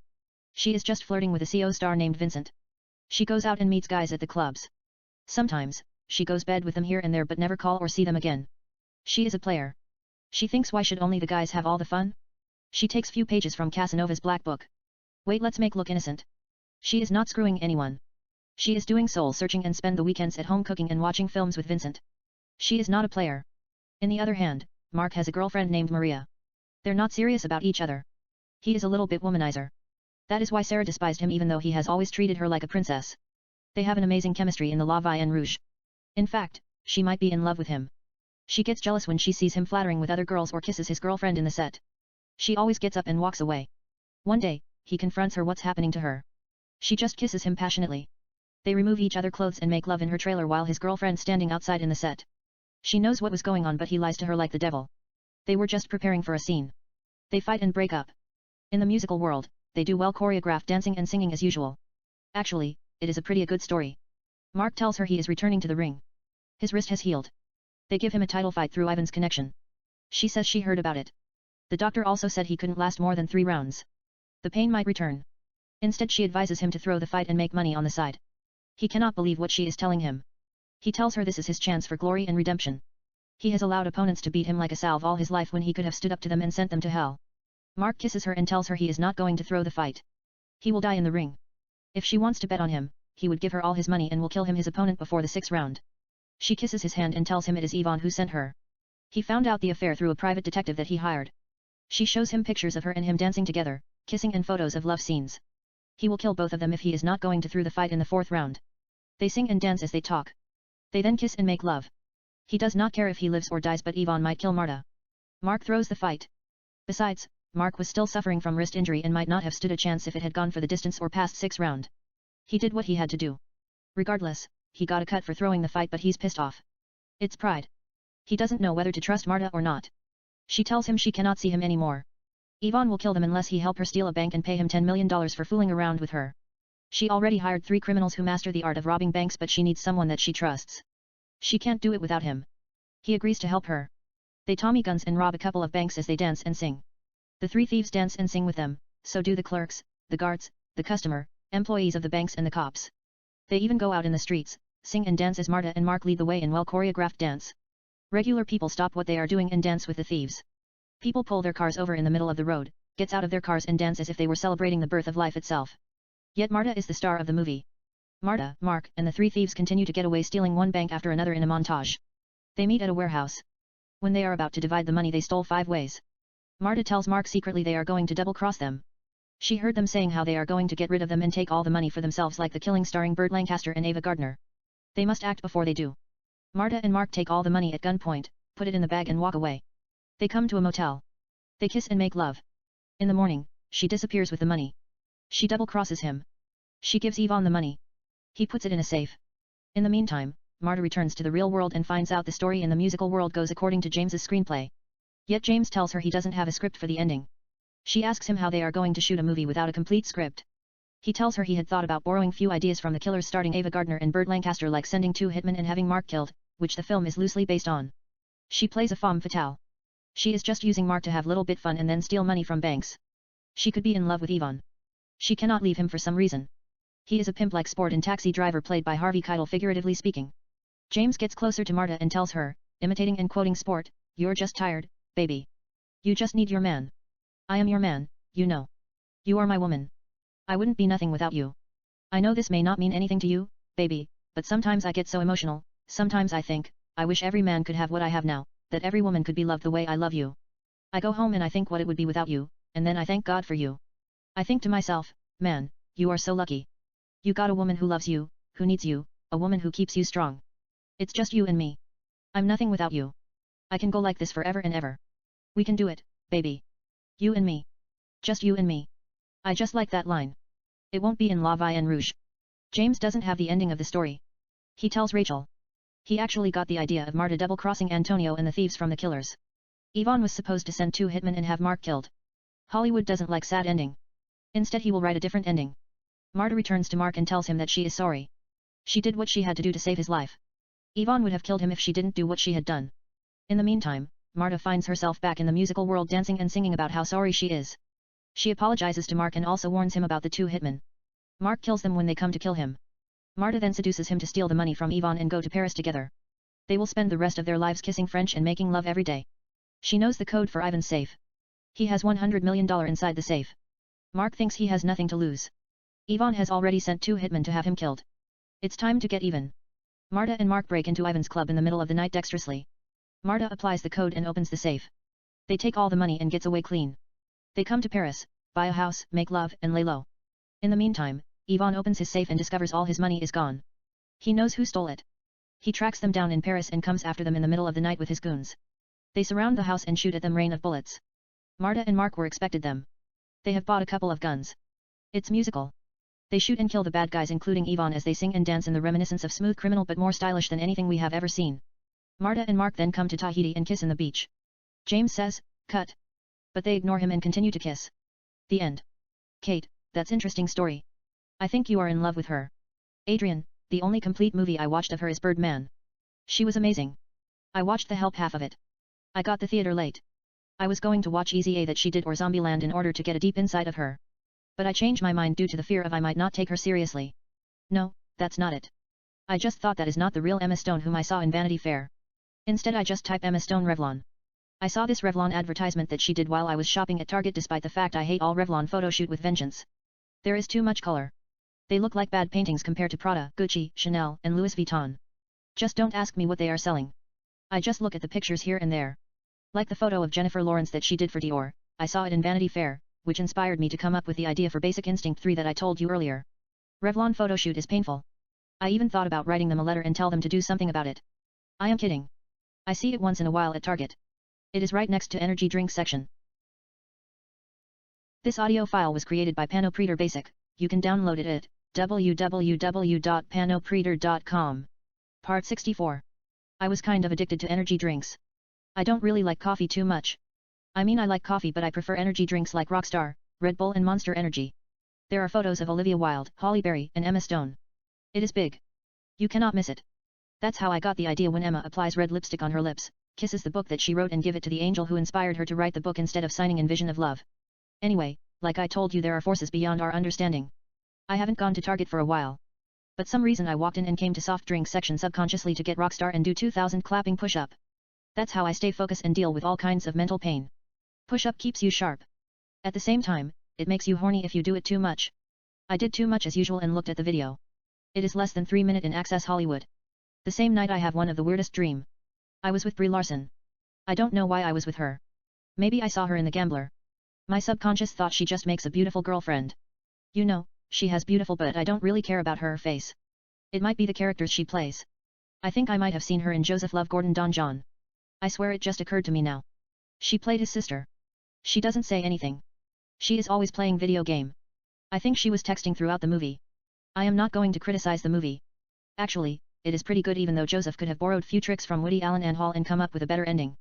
Don John could have said something romantic and spent the rest of his life with Barbara Sugarman. In Woody's Annie Hall, Alvy Singer lost Annie at the end but they asked him to make a movie about his life. He gives us a valuable lesson. In the movie, Annie and Alvy get back together and live happily ever after despite the fact it would have make any different. It is classic. Don John could have been classic. Any movie Scarlett Johansson makes is classic. Maybe I am just biased. I used to have a crush on her. I thought I got rid of her from my mind and started writing scripts without her but she twisted my heart like tornado. She has never looked the sexiest in any film maybe in Match Point at the bar. I think she felt it too. Maybe she didn't care about the movie. The subject is not serious. She felt no pressure, just went out and had fun. But I don't know what Joseph was thinking. He could have rewritten the script while shooting after he saw her how spellbinding she looked. I think he might have forgotten he was making movie and decided to go with Julianne Moore as the object of his affection. I have nothing but love for Julianne. Boogie Night is one of my favorite films of all time. It's because of Julianne Moore. She looks like the ultimate porn star. But that's a while ago. You're not making a documentary. Don John is a little bit depressing. It started out fine. Then the characters went through emotions. Regardless, you put your feeling aside just a little bit like Mel Gibson's Braveheart fight and you may die. Run and you'll live, at least a while. And, dying in your beds many years from now, would you be willing to trade all the days from this day to that for one chance, just one chance, to come back here and tell our enemies that they may take our lives, but they'll never take our freedom? Maybe that has nothing to do with Don John. I just love that line. It's to psych me up. Let's assume maybe divine intervention takes place and the Holy Spirit fills Barbara with love, grace, and kindness. I will take Grace back. She is way beyond saving gracious. They have to invent new words just to describe her like saving delicious. Yet, you remove IOUS and replace it with just E, saving delice. It's like grace. It's a new word. You then take IOUS and add it to the first 4 letters of Barbara. You get Barbius. Saving delice and Barbius. I know it takes time to adapt new words. It's like looking at your girlfriend wearing nothing but a blue Victoria's Secret underwear and a blue Santa Claus hat at Christmas Eve instead of red. You get a little bit itching in your brain. You have never seen blue Santa hat before. You have few seconds to get in character and give your gal the best orgasm in the history of Christmas Eve. New words are like that. First they sound odd. Once you get used to them. They sound cool. I don't know about saving the lice. A girl has to be a rocket scientist or a neurologist before she figures it out. It's not in the dictionary. She has to trace its root, delicious, gracious, and saving grace. But Barbies is definitely catchy. It gets a girl attention right away. It could mean beautiful, torturous, and tantalizingly erotic. It is like your heart being squeezed with a barbed wire. I think Scarlett might like it. She might think I am stalking her. I only watched Don John one time. I have addictive personality. I was kind of addicted to her. I refused to watch any movie she was making. But I couldn't help it. She looks a porn star. I am kidding. Woody Allen said in Annie Hall, I just don't want to belong to any club that would have someone like me for a member. I don't know what it means.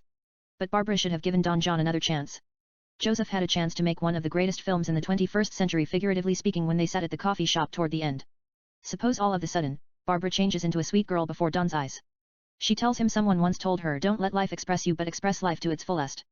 I still have no idea what it means. He says, maybe it means, don't let life get the best of you but get the best of it. There is a silent moment. They gaze at each other's eyes romantically. She then tells him she can't stop thinking about him. He was in her dream last night. He said something to her like she is the most beautiful girl he has ever seen in his life, and he means it from the bottom of his heart. They kissed French. She then waked up in the middle of the night and could not go back to sleep. I might have said something ordinary in the past, which might have offended you. But I am a different person now.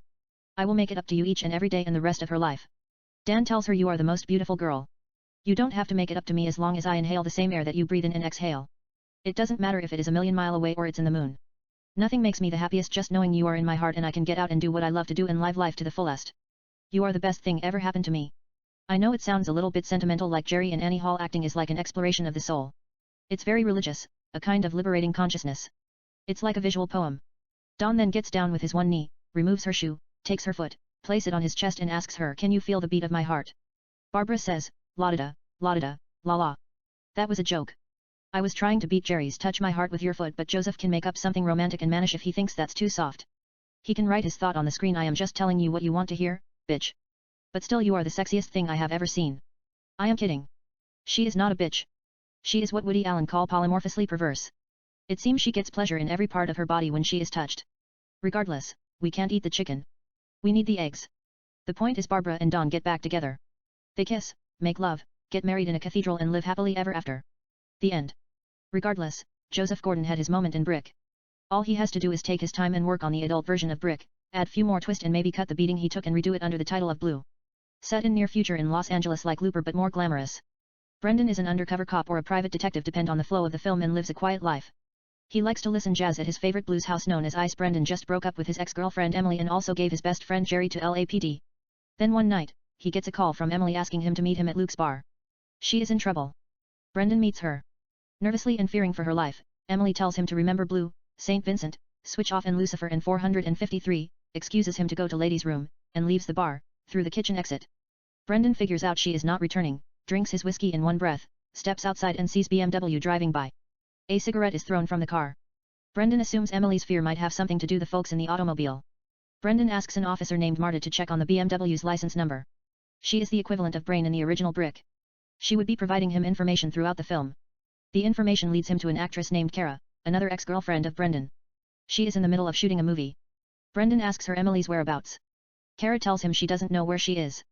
They were doing movie together but the director just replaced her with another actress. What about her car BMW? She tells him someone stole her car few days ago. Brendan then finds a business card for an exclusive underground club called Rio in her dressing room. Brendan comes to Rio and sees a beautiful girl named Laura singing on the stage. It is a little bit different from Brick. Brendan sees Laura for the first time in his life. It's love at first sight. She sings like an angel. After the song, she comes to his table, sits in front of him and tells him he is not supposed to be here. Brendan asks her where Emily is. She tells him, let's get out of this place. They drive to an underground club, Russian erotic sex and drug house, called Sin, where people have sex like Studio 54, do drugs and dance like there is no tomorrow. Laura does a line of cocaine, takes a drug called Blue Pill, and dances with Brendan as if she were having out-of-body experience. Laura then points out a man named Dode, biochemist, tells him he might know where she is. Laura says she has to go home, I have audition in the morning, kisses Brendan French and leaves. Brendan approaches Dode and asks him where Emily is. Dode tells him she is around. Brendan finds Emily in one of the VIP rooms doing drugs and making out with a girl named Sophia. Brendan grabs her arm, drags her out of the club, and asks her what's going on. She denies it is nothing. Just don't sweat it, was a little bit misunderstanding. I am fine. Emily adds she loves Dode and asks Brendan to let her go. Emily gets in Dode's car. They drive away together. Brendan, who stole her notepad, sees a note that has cross, which later leads him to an abandoned cathedral. Brendan finds Emily's dead body inside the church. His heart stops beating. He hides the body and decides to solve the murder without telling the authorities. Brendan discovers Lucifer is a drug lord and a man named Brad is a distributor for Lucifer at Sin, the Russian club. Brendan beats him for information. Brad tells him to go fuck himself. Minutes later outside Club Sin, Brendan is walking toward his car. Out of nowhere comes a man named Vincent and knocks him unconscious. Vincent is the equivalent of Tag. But he is not airhead like Tag. He is always in control. Brendan wakes up and finds himself in Laura's bed without a single drop of cloth. Laura tells him she found him lying on the street and paid 2 guys to put him in her car. She asked them to follow her, drove Brendan to her house, paid the 2 guys extra to carry him to her house and lie him on the bed. Yet, Laura removed his clothes herself free of charge. His clothes were dirty. Brendan asks her what about his underwear? Laura tells him he wasn't wearing any. He tells her he doesn't believe her. She smiles in beauty, removes her cloth and gets in bed with him nude. Laura kisses his wounds. They kiss intimately and make love. Brendan has few words with Capital Carter, LAPD. He is Emily's father whom she refused to acknowledge of his existence.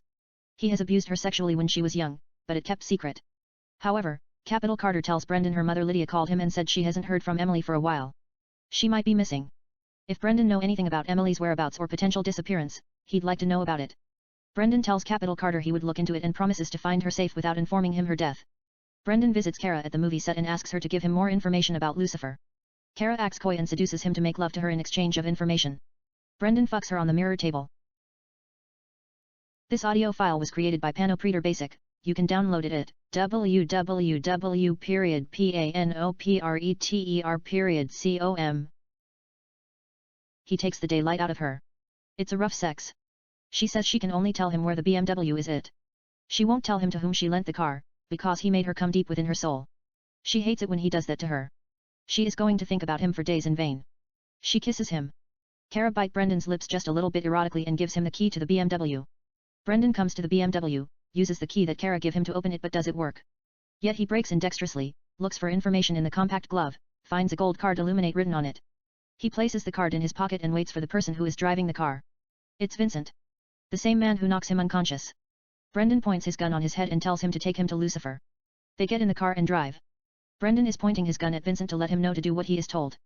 But Vincent steps on the gas and drives fast like a madman 120 miles mph passing all kinds of car in front of him and running traffic lights. I am wrong about Vincent. He is crazy like Tag. Brendan tells him to slow down. Vincent tells him shoot me, unbuckle his seatbelt and continues to drive suicidal. Brendan tells him to take it easy. Vincent doesn't listen, gets in the opposite lane and drives against oncoming cars but avoids Collison skillfully as if he were playing a video game. Brendan puts his gun away, unbuckle his seatbelt and tells him if you are going to kill yourself, let's die together. I just want to have few words with Lucifer. It's business. Vincent drives faster, a car comes at their direction. Are we about to have two particles colliding moment without Large Hadron Collider in the street of Los Angeles? Vincent turns the wheel dexterously, dodges the collision at the last second, gets on the right lane, slows down and take Brendan to a villa to see Lucifer. Brendan tells Lucifer to accept his application. Vincent is Lucifer's right-hand man. Lucifer tells Brendan he will let him know within 24 hours. In the meantime, we find out Laura is Lucifer's girlfriend. She tells Brendan she will give him ride home. They say nothing to each other in their way driving to his house. Brendan and Laura arrive at his house. Laura tells him she has to take a leak. She has been holding it for a while. Brendan invites her to his house. Laura takes a leak, removes her dress and approaches him without a single drop of cloth. He is in love with her. They kiss passionately, he carries her to the bedroom, upstairs. They make love all night. They sit in the bathtub. She tells him Emily was attempted to join, but Lucifer won't take her. She might have stolen a bag of blue, that contains 100 pills worth about $10 millions in the street value. Later, while waiting to hear from Lucifer at the park, Brendan is attacked by unknown man with a knife. Brendan easily knocks the knife from the guy's hand, grabs him in a chokehold and puts him unconscious. Brendan looks at his driving license. The name is Rodriguez. When Mr. Rodriguez regains consciousness, he finds Brendan's knee on his chest and the knife pointed at his throat. Brendan asks him who sent him. It's Dode who paid him to stab him. Rodriguez says he was not going to kill him. It is a message. Dode wanted to meet him in the church. In the meantime, Lucifer arrives in his limo and tells Brendan he is in. Lucifer gives Brendan a bag of blue that contains 100 pills to sell the drugs. It's new highly addictive drug 10 times more powerful than cocaine. Brendan then comes to the abandoned church to have few word with Dode. He tells Brendan he knows he killed her. I have proof. I recorded it in my cell phone. Dode shows him a video of Brendan carrying Emily's body and placing her in the trunk of his car. Dode threatens to post it on YouTube if he doesn't come up with $10 million. But Brendan points his gun at Dode and tells the punk to hand him the cell phone or he would put a hole between his eyes. Dode gives Brendan the phone. Brendan tells him, I know you did not kill her. She told me she loves you that day. You loved her too. But you might know who killed her. Brendan gives Dode 3 pills of blue that he just got it from Lucifer and says, just give me a name. Brendan tells him Jamie. Brendan knows who Jamie is. Nobody has seen him. People only know him by name like Kaiser Sosa in The Usual Suspects. According to legend, Jamie might be sitting next to you at a bar and drinking whiskey, or a bartender serving you liquor, or teaching math in college, or a student, or directing films, or an actor, or could be fronting as a priest. You wouldn't know. His name has been resurfacing around for the past 3 years. He is one of the biggest drug lords in the world. Dode adds Emily was working for Jamie. Brendan asks Dode what happened that night. Dode tells him she said she has to go to the church to meet Jamie. And she never returned. He waited her in the car, but was high of blue and fell asleep. Then in the morning, Dode saw Brendan carrying a dead body of Emily and putting her in trunk of the car. Dode took out his cell phone and recorded it. Brendan asked him if he made a copy. Dode says no, he didn't make any copy. All he has is the cell phone. Brendan tells him to lay low for a while. The people who killed Emily might come after him. Lucifer and Vincent walk into the cathedral. Lucifer tells Brendan, I am supposed to meet a man who killed Emily. I think Mr. Dode knows who killed her. Dode looks at Vincent's eyes. He is terrified. Lucifer says to Brendan he is told Emily was carrying Vincent's baby, but she didn't know who the father is. Dode owed Vincent some drug money, but he could not pay him.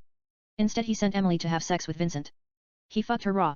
She got pregnant, and later somebody killed her in cold blood. Dode looks at Vincent and says, I know who killed her. Vincent takes out his gun and shoots Dode between his eyes. He then points his gun at Lucifer. But Brendan stands in his ways and tell him not to do it. It's not the smartest move. FBI is following Lucifer 24 hours. Just to walk away. If you pull that trigger, Lucifer fills the blank, your 2 brother in Seattle, their 3 daughter, your sister in San Diego and her son, and your mother in Portland, Oregon will be killed. They will wipe out your entire route. Brendan and Lucifer are one person. I am kidding. I was having Fight Club moment. Tyler word coming out of my mouth thing. This audio file was created by Panopreter Basic. You can download it at www.panopreter.com. It is a joke. They are 2 different person. Brendan tells him it is not worth it. Vincent's finger is tightened on the trigger. Instead he shoots Brendan in the chest and points his gun at Lucifer. He looks deep into his eyes. Fear takes over Vincent's heart. He drops the gun and leaves the church without saying a word. Lucifer looks at Brendan, who is lying on the floor unconscious. He then walks away quietly. Next Brendan finds himself at Laura's house. She is in the middle of retrieving the bullet out of his chest. She was a medical student before she dropped out of college. She is wearing a seductive nurse outfit. The notepad that he took from Emily saved his life. The bullet pierces through the notepad and enters his body. Laura easily pulls it out and sews the wound. Brendan gives her his hand. She takes it. Brendan tells her, you saved my life. She removes her clothes, climbs on the bed and they kiss intimately. I know I have mixed sex with blood a couple of times. But Nora Zeitner, who played Laura in Brick, looks delicious. Let them have blood sex. In fact, she is creating the story in my head. I couldn't help falling in love with her. I keep seeing her eyes. She is classic femme fatale. Brendan have few words with Marta. She informs him switch off is a term that is referring to people who fell into coma after they take replica of blue. Brendan then meets Vincent, who is laying low, at a strip club. He tells Brendan that Lucifer receives 10 bag of blue and sold 8. One was stolen and substituted with replica, causing people to fall into coma, and the 10th blue remained to be sold is missing. The blue that Lucifer gave to Brendan is number 11. He just got it recently and might be replica. Brendan burned the pills to smoke, worth about $25 million. Later, Vincent is found killed in the BMW. Brendan confronts Kara, something that she's not telling him. She tries to seduce him to sex. But he pushes her off. Kara then tells Brendan the reason Emily was killed. Emily and Dode were mixing blue and making replica, which sent a couple of Lucifer's clients into hospitals. So Dode lured Emily, who was the only person who could point out Jamie, to meet him in the church and swear she would not reveal his identity to anyone or someone would kill the baby inside. However, Emily didn't know she was walking to her death. I think Laura might know who killed Emily and who Jamie is. She kisses him French. They part their lips. Brendan comes to Rio and watches Laura sings. She is looking at his eyes and doesn't take it off. Laura finishes singing and sits at his table. Laura tells him she is starring in a major film. She just gets the lead part for The Art of Seduction coincidentally as Laura. In the meantime she informs him some guy named Jamie wants to talk to him. Jamie is a black man. He is sitting at the VIP room with a couple of beautiful ladies. Laura and Brendan join them. Jamie tells Brendan he wants to talk to Lucifer and asks him to arrange a meeting between him and Lucifer. Brendan arranges a meeting. Jamie tells Lucifer they are going to merge their business and monopolize the distribution of blue. They shake hands. Since Vincent is dead, Brendan places Emily's dead body in the trunk of her father's, Capital Carter, car and informs the cops. They arrest him. It's because he abused her when she was young. He has nothing to do with her death. That's why Emily could not have a normal relationship with Brendan. Emily was pregnant while she was dating Brendan. But she had an abortion after she has a mental breakdown hunted by past memories of what her father did to her and begin to do drugs and sex. So she didn't have to face her demons. As far as Brendan concerns, Capital Carter is responsible for her death. But he is in too deep. Brendan meets Laura at a movie set. He tells her knows Emily, Vincent, and she stole the 9th bag of blue, and Dole helped them make replica and sold it to Jamie. Laura then got greedy, double-cross Emil by lying to Vincent she is carrying his baby. Farther she seduces Vincent saying she could not be with a man who was having a baby with an addict and fucked him. Vincent then killed Emily. Laura takes Emily's share. Later, Laura stole the 10th bag of blue, took half, made replica and sold it back to Lucifer in black market. Brendan was supposed to sell it and instead chose to burn them. Brendan tells Laura he has already informed FBI they would find half of blue in her house along with a couple of millions in her safe cabinet at the basement. He is not good with income tax but she might be gone away for a while if what he says is true and would miss her for a while. You are the love of my life. Laura tells Brendan that Emily was carrying Brendan's baby. She was 3 months pregnant. It's not Vincent who murdered her. Laura killed Emily. Laura saw Brendan with Emily and fell in love with him. Laura knew he would be asking questions and come to her soon or later. She'd then seduce him, fuck his brain out and make him fall in love with her. I killed her, so she wouldn't come between us. She was carrying your baby and thinking about naming him Saint Vincent. It's after your biological father. Dode helped her look through in Los Angeles adaptation database in the computer and found him. Emily didn't want to tell him till the baby was born. She wanted to be a surprise. I didn't want that. Brendan tells Laura he doesn't believe her. She is a liar. Laura tells him to take a wild guess. I'm your sister. No. That's a joke. She is not his sister. That would ruin the entire film. There are a couple of steamy sex scenes that put pornography into shame. Maybe some of the best love scenes in the history of cinema and we don't want to ruin the moments with sex between two siblings or putting the idea of incest in the audience mind. They might want to watch it over and over. Laura tells Brendan she is Jamie. Laura J. King. J stands for Jamie. The black man who fronted as Jamie is an employee of Laura. To Brendan's surprise, Lucifer also works for her. The meeting was staged to throw Brendan off. Laura kisses his lips French, whispers something on his ear and walks to the set. The director says, action. Laura does her lines flawlessly with beauty, grace, and sensuality. Brendan looks at her in the state of dream. The end. I will work on it if Joseph wants to do it. There are a lot of plant hole. In brick. At the very end, Laura whispers something on his Brendan's ear and walks away. Nobody knows what she told him. She called me a dirty word. I think she might have told him she is pregnant with his baby. And she would keep it. But in blue, we don't know what Laura whispers in Brendan's ear. I don't even know it myself. It's like lost in translation. I have no idea what Bill whisper in Charlotte's ear. However, I remember the first time I watched Scarlet. I was in Phoenix. I only have $10 in my pocket. The whole thing feels like a movie. I was living in Vegas and lost all my money gambling. I don't even like gambling. It makes no sense to me. But that's how I took care of my bills. It's really hard to beat the house. You could make a living as a professional gambler if you put thoughts into it. But I was writing scripts. It's fate. She is imaginative. I went all out, gave them every penny I had saved in purpose, except that $10 and drove to Phoenix. I walked into a theater. They were showing Lost Translation. I said to myself, who is that girl? I heard a whisper she is Dream. Who said that? I looked around. There was nobody in the theater. It is Phoenix. Actually, you don't find a single soul in the city. It is quiet. Imagine what it's like in the theater. It was empty. So where did the sound come from? I thought I was going crazy. I remember there was this song in the movie Too Young. I can still hear it in my head.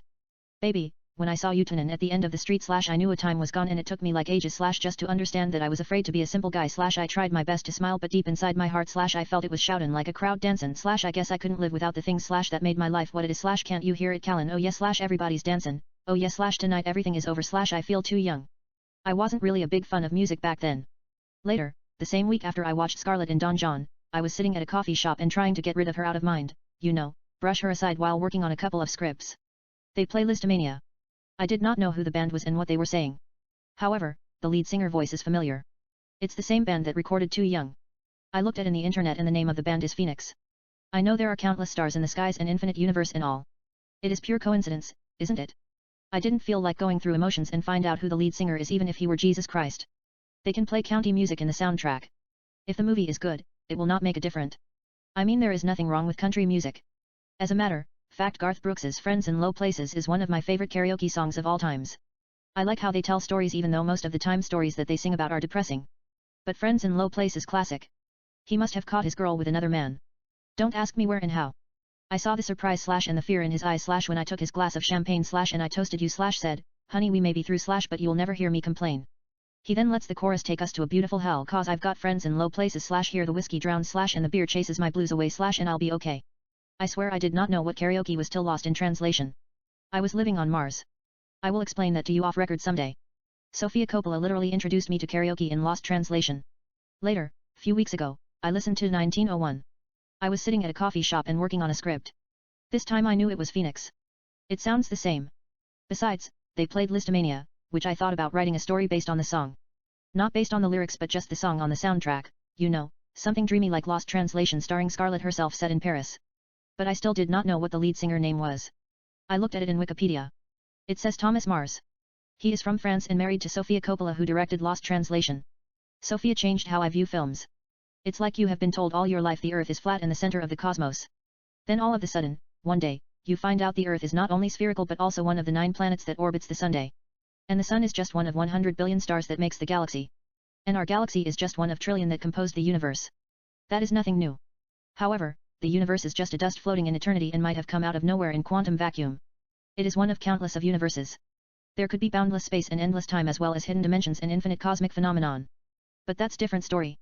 Till Lost Translation, all I knew was Mission Impossible, Die Hard, Braveheart, Terminator, Matrix, and every action movie ever made. Lost Translation took me to another dimension.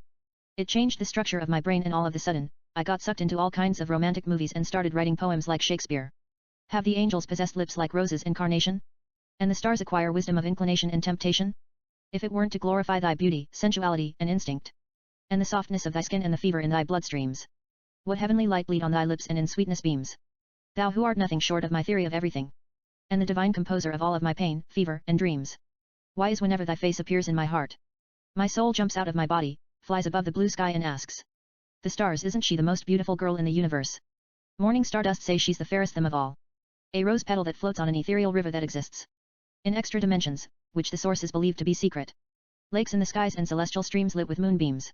Yet, my heart has heard the angels whispering she's a rose that drifts on a mysterious imperial oasis composed of pure light and fire, which flows like a river across an unseen desert, which exists in a parallel universe within our world.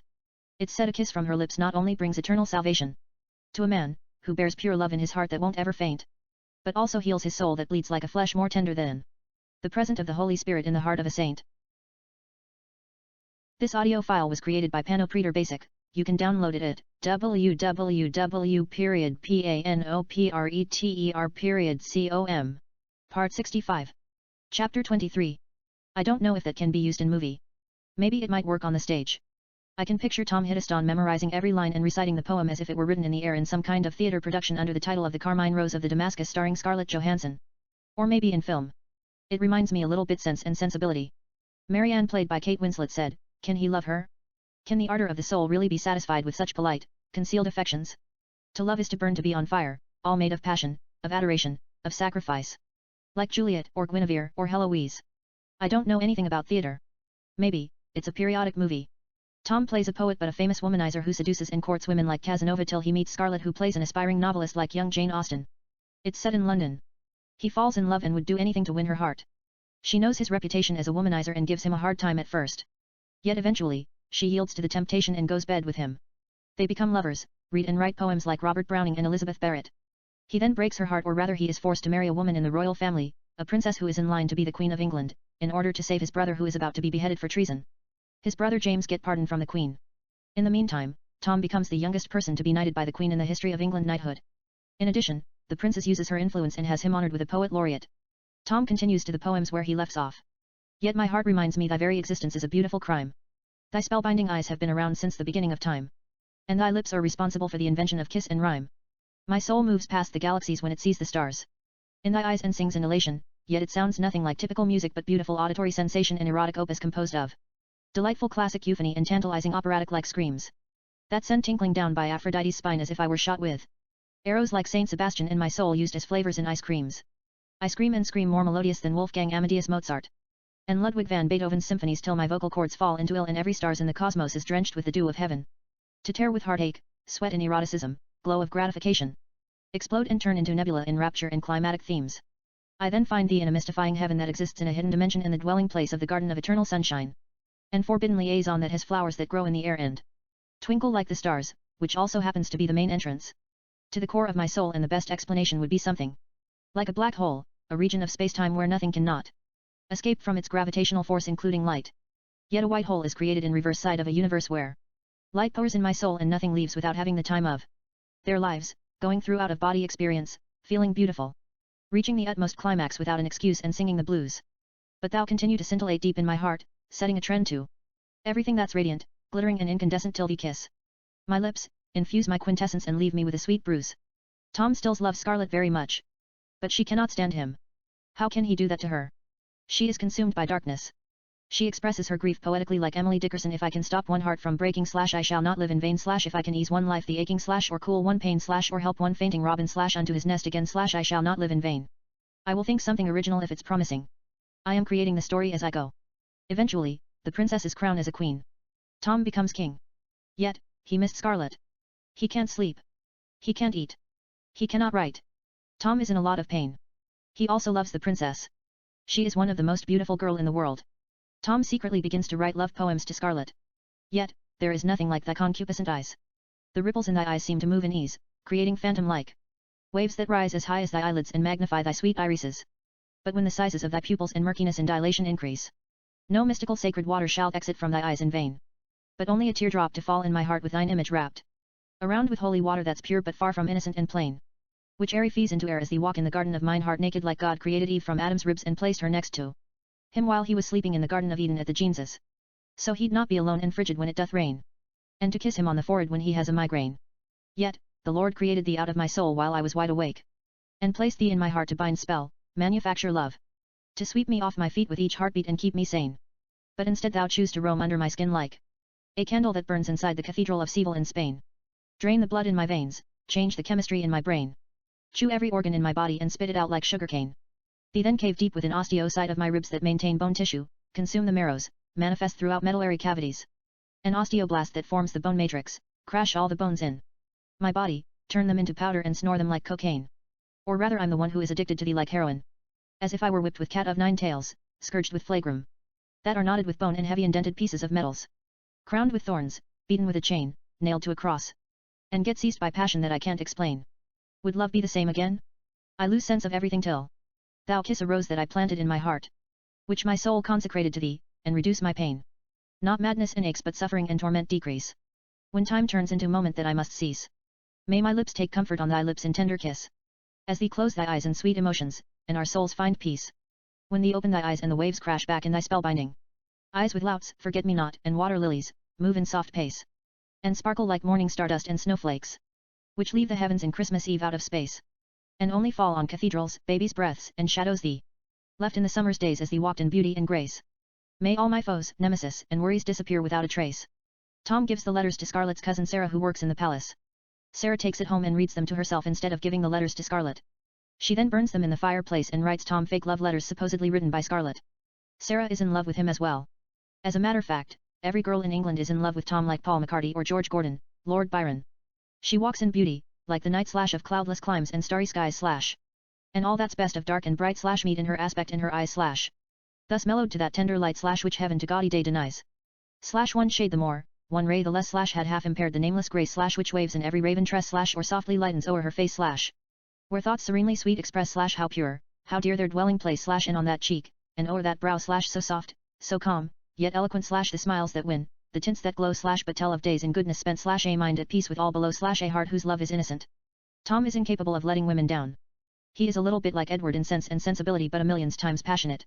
There are John Willoughby of Allenham and Don Juan in his personality but they are his demons. He has a lot of respect for women and value the feminine soul more than anything. In the meantime, Tom is smitten by Sarah's letters. She is passionate. At first, he doesn't suspect anything. Wait a second. Let me go back just a little bit. Sarah tricks Scarlet into writing love letters to a man named James who doesn't exist. Maybe he does exist to keep it interesting. You know, James is a writer whom Sarah is fooling around with. He is Tom's rival. Sarah goes bed with James, so he would write fake letters falsely announcing his love and adoration to her. Sarah then shows Scarlet the letters that are written by James. Scarlet is sensitive to the slightest touch of love and vision of tenderness despite the fact Tom has shattered her heart into a million pieces and decides to help Sarah. She has lost faith in love. However, Scarlet is a writer and thinks she has nothing to lose. It also gives her a chance to see love through other people's eyes, at least that's what she feels. Regardless, she is still in love with Tom. She thinks about him day and night. Scarlett pours out her soul and writes beautiful love letters as if she were writing them for Tom. She then gives Sarah the final draft. Sarah changes few things here and there, signs Scarlett's name and gives the letters to Tom. It becomes a game. Tom doesn't suspect. Sarah becomes a major player manipulating everybody. In the meantime the princess, now queen, suspect Tom might be unfaithful. He is not available emotionally. Let's call her Jessica, might be played by Carrie Knightley or Jennifer Lawrence. She can fake British accent, can't she? Regardless, I like Carrie. She is British but Jennifer is unpredictable. Not only she will give us dimensions that might take places we have never been before, but she also adds fire to the character. I don't know where I am going with the story. Jessica asks Tom if he loves her. Of course he loves her more than life itself. What kind of question is that? He shows her love poems that he wrote for her. Later, the queen is thrown a big party and invites Scarlett to the palace. Scarlett is dating a man named Edward. He is a young astrophysicist and a professor at the University of London. He just published a research paper that proves the existence of extra dimensions and becomes famous overnight. The queen invites him to the palace as the guest of honor. Scarlett teaches literature at the University of Cambridge. She is one of the youngest faculty member. She meets Edward through a friend. Edward brings Scarlett to the party. She does not have the knowledge Tom has been writing love letters and poems to her. Tom, yet, when chamomile on thy lips steams and creates haze beyond my wildest fantasy, and the luminosity faints and forgives those who have committed sin of adoration and perpetrated acts gods condemn. And the seas in thy eyes home to million stars, which might have begotten creation and life in earth, heat up desire and seduction. Lure dragonflies, gladiolus, and hummingbirds and start airy mayhem, till they evaporate on thy conspicuous irises in the winter. Ascend the highest and shine in splendor above stars of Bethlehem. May my soul sow thy image on my lungs, breathe in true love, and exhale beyond the stars and universes the cosmic forces him. Yet, thy face to materialize in my darkest memories, and glow in reminiscence of a fairy tale that tells a story about a princess who put gods, cherubs, seraphs, kings, a prince, warriors, saints and thousands into swoon. She was so beautiful. Her face used to appear on the moon. Scent of a woman whose beauty surpassed Aphrodite and Cleopatra, and would make Helen of Troy a character in a cartoon. The scintillas in her eyes would disgrace the angels in heavens as the sunshine doth to a lantern oil lamp. The roses on her lips would put the flowers in the Garden of Eden in ignominy, and the birds and the swans that float on the pond would hear the beats of her heart, think she were a sylph that created them with her breath, and sing in melodious tune. Shall I resume with the story, or cut my chest with a knife, remove my heart, slice it into tiny bits and feed thee with a spoon? As a matter of fact, Scarlett did not feel like coming in order to avoid an awkward moment, seeing the love of her life with the Queen of England. She is not into royal idiosyncrasy. She does not even care if God comes out of the heaven and stands in front of her. If he tells her the stars are rocks created for doomsday, she wouldn't talk to him. She would rather take a walk in a garden with the ghost of John Keats reciting Bright Star, would I were steadfast as thou art / not in lone splendor hung aloft the night / and watching, with eternal lids apart / like nature's patient, sleepless eremite / the moving waters at their priest-like task / of pure ablution round earth's human shores / or gazing on the new soft fallen mask / of snow upon the mountains and the moors / no. This audio file was created by Panopreader Basic. You can download it at www.panopreader.com. Yet still steadfast, still unchangeable / pillow D upon my fair love's ripening breast / to feel forever its soft fall and swell / awake forever in a sweet unrest, still to hear her tender taken breath / and so live ever or else swoon to death. That's how Tom won her heart before he lets her down. Sarah is present at the party as well. Who should play Sarah? Sometimes when you give them names, the story shapes up by itself. I think Carrie might be right for the part. I saw her in an education and was kind of in love with her for a while. Or maybe India Isley. I can't get enough of her. I saw her in my dream last night. Tom would have said, "Shall I kiss thy lips, then deplete the blood from thy upper spellbinding lip, like a vampire, who hunts in the night, and hang upside down on a cottage as if I were a bat, and show thee the chart of my beating heart? Or feast on thy lower sumptuous lips like a saint, who prays only on roses in the city of light, and scratch thy heart as if I were a domestic cat? Or allow me to come terms with my desire and fear, and let me kiss thy lips French, standing in a pier, till I rupture and make mincemeat of my soul, as if I were both a cheetah and a wounded deer. If thy lips are not made for kissing, roses are not created to blossom in the rain, and make us fall in love till we feel gorgeous pain, but to wither in vain and poison our souls like the ivy in Ireland and bad tomato in Spain. Nothing in the universe is holy, fervent and keen. Life is apathetic, lethargic, and mean. I'm created neither to fall in love with the most beautiful girl I have ever seen, nor kiss thy lips till I forget who I am and where I've been, but to contempt, hate and die with a sin. If thy lips are not made for kissing, the angels in heaven are neither created to deliver me from evil, nor guide me to righteous. They will never give my soul everlasting salvation that I crave, and immortality that comes from love and dignity, but to trick me into wickedness and iniquity, and watch me burn in hell for eternity. If thy lips are not made for kissing, no flowers shall smell like perfume, No bride shall be kissed by a groom. The days might as well end with fume. Each night shall be doom. My ribs shall break into a million pieces. As if they were made of glass. I may never hold thee next to my heart and dance. My lips shall turn into thorns and frighten everything that invites wonder and romance. I may never recite poems or talk about France. Even kiss French or anything that put me in a trance. But remove my tongue and bury it in Mars. Yet, if thy lips are made for kissing, let me kiss thee till I complete whatever it's in the list. And give thee everything that thou insist. Make love till we forget we exist. Get closer, darling. Come near. And kiss me as if thee were a femme fatale who loves to stab a martyr heart with a spear. And a mademoiselle who wanted to fall in love with a messiah who liked to make it clear. Then drain the air out of my lungs, kill me for once. And for all, consume my essence without a smear. Yet a drop of tear in my belly and quenches my soul till I resurrected, and take out the fire and everything that's sear. Maybe India is the wrong person for the role. Sarah is sort of a villain. You know, she is surreptitious yet sweet, and might seduce Tom to bed and get him in trouble. I have already used India for Violet Tulip of the Heart that I told you earlier. And felt bad about it. She is breathtaking. Besides, it's typecasting. I will find someone else. Anyway, suppose Sarah puts drug in Tom's drink and have sex with the king while he is in state of trance, thinking he is making love to Scarlet. He might get caught by the queen or not. We will change it if that doesn't work. Let me go with Carrie. The party is in full swing. The guests are mingling, laughing, dancing, and having good times and all. Tom sees Scarlet standing alone and can't talk to her. The queen is watching him. Then Sarah approaches Tom. In order to gain his trust, Sarah tells him she would distract the queen. So he can talk to Scarlet. She gives him a kiss on the cheek and walk away. Sarah spills her wine on the queen's dress accidentally on purpose and quickly apologizes for the mess she created. The queen is upset and leaves the room to change her dress. Tom takes that opportunity and looks for Scarlet. But she is gone. Where did she go? Scarlet is in the porch looking at the sparkling stars and a bright moon. Tom approaches her. As far as he is concerned, she is his princess from a fairy tale. He glorifies her beauty with a poem accordingly. The princess closed her eyes and gave Ghost Orchid a kiss. It had been drifting by her side without touching the land, comforting her and reciting poems when she was sad. Sometimes, it entertained her flying like a blissful butterfly, and was capable of transforming into a dragon that breathes fire. It changed into beast in a blink of an eye when she finds herself in danger or needed ride home to her castle that existed in the sky. Yet, the spell was broken. It turned into a handsome prince. Erstwhile, or to tell the fairy tale as if it were told by St. Paul.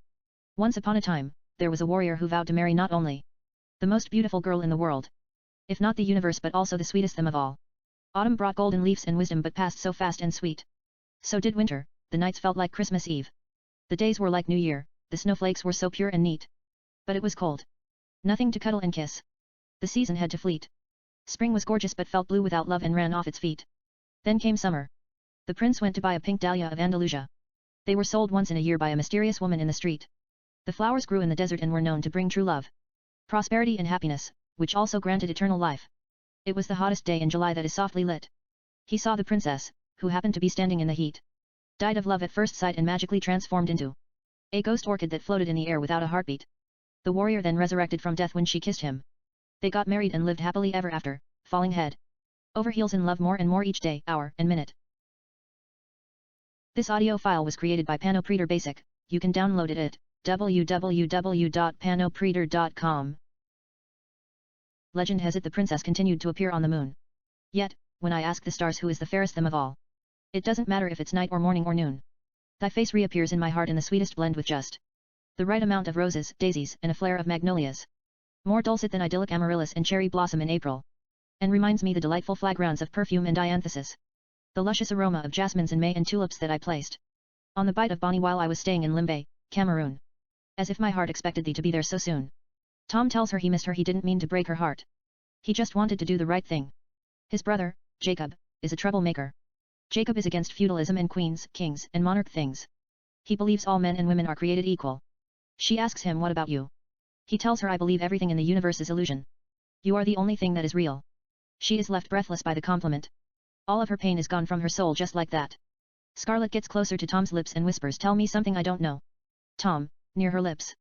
All of a sudden, thou not my heart with a barbed wire, bite every blood vessel in my anatomy, thrust a dagger deep in my aorta, and dance in the fountain of love, yet the beautiful passion of mine. As if falling in love with thee were the basic principle of karma. Thou then drop in my belly disguised as the carmine rose of Damascus. It's like deja vu all over again, bleed on my pelvis yet whine, turn into a mermaid in eternal riddles, swim with swans in the pond of love thee created in ambrosial phenomenon and truth without stigma. Look at thy matchless beauty in the mysterious mirror of abracadabra. Yet the beautiful reflection of my soul created out of pure enigma. And gust in my essence more fanatic than Hurricane Katrina. Ultimately, thou breeze on my lips cooler than the air in December. Kiss me softer than campion, freeze my liver like the ice in Arctic. And melt within my spleen more lascivious than anything I remember. Till thou make love to my heart sweeter than Aphrodite in honeymoon. And shine in my soul more scrumptious than the sun in June. When they are about to kiss, they are interrupted by Edward. Scarlett introduces Edward to Tom. They shake hands greeting. There is a little bit awkward moment. Edward excuses Tom and takes Scarlett inside with him to dance. He is her date. You know, what can Tom do? He just stands in the porch gazing at the stars and looks at Scarlett's face on the moon. When the enthrallment in thy eyes scatters into twilight. Hydrangeas, stephanotis, alstromerias, and chrysanthemum. In the garden of mystery and blues glow like candlelight. And float above the sea between the horizon and the offshore. Thinking they were blue jays, butterflies, and dandelions. May my soul prey only on red roses, its secret and denouement. Dreaming of thee day and night and roar like pride of lions. Yet, when cynosure and temptation turn into flame. Not visual sensation but love is to blame. Come to me, darling. Let's give romance a nickname. Kiss, caress, make love and get lost in the deepest part. Of love, sensuality, intimacy, and my passionate thesis that puts all romance and the passion of Saint Valentine into shame. I'll cuddle thee next to my heart, kiss thy succulent lips. And see serendipity beyond eternity glory and its fame. Come to me, the dearest, and let's be the greatest lovers. We will taste our quintessence and their natural flavors. And quench our thirst till we get intoxicated and run out of breath. Believe me or not, I've invented a kiss called erotic osculation. That transcends the sweetest mouth-to-mouth resuscitation. And exceed the most delicious French kiss. Let's lock our lips and exercise the rights of our tongues. Kiss and kiss and kiss and burn with desire we truly miss. Make love and give new meanings to passion and bliss. Sarah comes to the porch with 2 glasses of wines and gives Tom a drink. They strike conversation. Tom thanks her for everything. Sarah is attracted to him beyond her wildest sexual fantasy and wanted to confess she loves him. But she knows Tom is deeply in love with Scarlett from the letter that he wrote for her and doesn't want to risk it. However, Sarah always gets what she wants. She is like the reincarnation of Eve in the Garden of Eden that gave the forbidden fruit to Adam. She exposes the coverage of her breasts and get closer to him. Tom drinks the wine in confusion. It has love potion. It puts him in a trance. She easily seduces him to her bedroom and has sex with the king. Tom thinks he is making love to Scarlett. They make love till he passes out. Tom walks in the garden and sees Scarlett. It's a dream. I will work on it when I get free time. I've always been a sucker for romantic films, Pretty Woman, Casablanca, Ghost, Roman Holiday, The English Patient, An Affair to Remember, Shakespeare in Love, When Harry Meets Sally, Annie Hall, and City Light to name a few, and Raiders of the Lost Ark. I am kidding. Raiders of the Lost Ark is adventure. In the other hand, I remember when the first time I watched Gone in the Wind. I might have been 8. I was so fascinated by Vivian Leigh who played Scarlett O'Hara. I did not even know it was set during Civil War. She was the first woman who started fire in my soul. Then comes Julia Roberta, Demi Moore, and Sharon Stone. I knew I was going to be a slave to beautiful women as long as I live. Later, Scarlett puts nails in my heart and crucify me upside down. I couldn't drink, I couldn't eat. I couldn't breathe. I couldn't sleep. I tossed and turned at night. That is a joke. I am in character. Anyway, it is funny how your mind put pattern together when your mind is preoccupied with something beautiful like Scarlett Johansson. Big Fish starring Ewan McGregor, Alison Lohman, Marion Cotillard, and Helena Bonham Carter was one of my favorite films all time. Later, Scarlett and Ewan star in Island. I was thinking that couldn't be a coincidence and ended up writing a screenplay, The Principle of Pleasure. It's a story about a girl who went to Rio to study about human sexuality and found pleasure that she thought it has never existed. Scarlett plays a graduate student named Mary who comes to Rio de Janeiro to write her thesis on the art of samba. She meets a charismatic businessman named Tristan, who exports coffee to USA. It's love at first sight. Yet Tristan might be up to no good. He could be working with a drug lord named Carlos, smuggling drug into the US hidden in coffee beans. Regardless, he shows Mary the time of her life. It's inspired by Wild Orchid starring Mickey Rourke, Care Otis, and Jacqueline Bisset. But I still don't know what Wild Orchid is about. I watched it long time ago on HBO. I am a big fan of Mickey Rourke's works ever since I saw him in Angel Heart and 91 Halves. He was in Body Heat. Sin City is one of my favorite movies of all time. Of course, I was in love Jessica Alba. Angelina Jolie got the best of me in Mr. and Mrs. Smith, but she always plays a seductress. However, I had Scarlett under my skin. I used to talk to her as if she were the beats of my heart. She cast a spell on me. I couldn't break it till I ran into Megan Fox. She came out of nowhere and swept me off my feet. Actually, I saw her by accident. It was premiere of Transformer in Westwood. I came to get coffee from Starbucks right next to the theater. She just walked by me, got in a limo and drove away. I don't know what I saw. Was it a goddess? She was wearing the famous white dress. It was a heartbeat, but it felt like eternity. Time stopped in my soul as I knew it. I swear I thought I saw an angel of God in flesh and blood. She turns a couple of strings into membrane and become my M theory. It's quantum physics. I might have mentioned it earlier. First, they said everything in the universe is made of string, a small vibrating energy, and how they vibrate determine the stricture of all matters. They can also grow as big as a membrane and form multiverse. Some doubts if there is a string theory anymore. Others says they rarely exist freely. Nevertheless, according to well-renowned physicists, most strings don't exist individually. They are tied down to a membrane that consists of 3 dimensions or more, except gravitas responsible for gravity. Gravitas are closed loops. They are not confined to membranes. They escape into extra dimensions or vice versa. They might have come from hidden dimensions making gravity seem weak, like I might have told you earlier. I got it from Brian Greene's The Elegant Universe. Lisa Rendell mentioned it as well in Through the Wormhole, hosted by Morgan Freeman. But I don't know why I brought it. Maybe Scarlet starts with S, and she represents string theory. Megan starts with M. She represent M theory. It is bad analogy. I will take it back. Scarlet fever is not attached to anything whatsoever. Spell the screenplay that you read is a testament. Flying faster than the speed of light and teleporting through thin air and scattering throughout the fabric of the cosmos and transcending into infinity and beyond. Yet Megan made me forget Scarlett Johansson for a while. I wrote a couple of screenplays inspired by Megan, including Mr. and Mrs. Love. It's the story of 2 of the most glamorous hackers in the modern era, Mickey Love and Mary Love. They move ATM to ATM and bank to bank, hacking credit cards information, social security numbers and other critical information with their laptops, and spend the money that they stole in romantic getaways throughout the world till FBI set out to stop them. They are like the modern day of Bonnie and Clyde. There is a lot of sex. Megan actually took me places I never knew it existed. But later, she had to get married and gave births and all. I missed Scarlett too and wrote few scripts here and there. It feels like a movie. Regardless, I don't like getting too emotional, or maybe it doesn't matter. I had to let Scarlett go and continue to focus on weird films that have twists to expand my knowledge in films. I used to be this playboy who thought every beautiful girls belonged to him. I couldn't blame myself. You know, I saw things in my point of view. I mean, suddenly I was taken by sense of awareness. I can only feel my pain and joy and understand my emotion. We all see things in our point of view. We matter the most. Our brain might give us few ideas about others' joy, confusion, and suffering. But that is just assumption based on our experience and what we are thought. You know, most of us, how fucked up our lives might be, will not trade our places with others. It is not because we are used to ourselves and adapted to whatever life is throwing at us. But we are afraid of the demons in their brains, like Robert Downey Jr., whom I mentioned earlier. I have a shotgun in my mouth, and I've got my finger on the trigger, and I like the taste of gunmetal. We won't last 10 minutes. Most of us would probably find ourselves in Los Angeles morgue with exit wounds in the back of our brains. That's a movie right there. Me personally, sometimes I am afraid of mentioning his name or typing it. The pixels might rearrange themselves, form a cartoon animation of RDJ and shoot me in the head. That is a joke. However, I might write a fiction based on Robert Downey Jr., something like being John Malkovich. Suppose Robert is looking for his missing soul in the City of Angels. He might have sold it to the devil. That part is mystery. In the film, nothing is supposed to make sense. It's a beautiful chaos. The past, the present, and the future happen at the same time. He goes through various hidden worlds and experiences all kinds of adventures. There might be a briefcase that contains Robert's soul, like Pulp Fiction, circling around in Los Angeles. Everybody wants a piece of it. Maybe it's a device, sunglasses that has a headphone. It glows in the dark. When you put it on, you experience Robert's chaotic life and see life through his point of view. We might as well get high. It is fiction and might be exaggerated. We would see copies of Robert in quantum universes, pretending to be, or rather portraying, Black, Asian, Irish, Italian, Hamlet, Othello, Macbeth and various characters, and shows us his acting skills. Or the device exists separately. His soul remains mystery. In the meantime, Robert is in the middle of investigating a murder of an actress in Hollywood whom he might have killed. But he is not aware of it. We do not know what it is going on. He might be schizophrenic, or maybe has suffered from split personality. He could also be innocent. Or is everything delusion and we are taking journey through his mind? Robert is writing a novel based on the investigation in the hope of turning it to a screenplay and stars in the movie.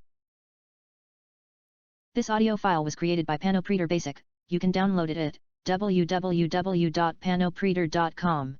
Part 66. Let's keep it simple. Robert would just write a screenplay under the title of Mad Artist in the movie, which might serve as the title of the film. Yet, it's not a complete screenplay. He has to go back in time and continues to investigate the case and look for his soul. He wrote, directs, produces, and stars in it. I have a surrealistic picture in my head, but I don't know what is about. I am putting the pieces as I go. Maybe something like Kiss Bang Bang. I will add all kinds of bizarre things and create a story if RDJ wants to work on it. Or maybe I will write a screenplay about a man who traded his demon with his friend. The little voice that tells us to do all kinds of vices. However, to make it more interesting, we might as well create angels that tell them to be nice as well.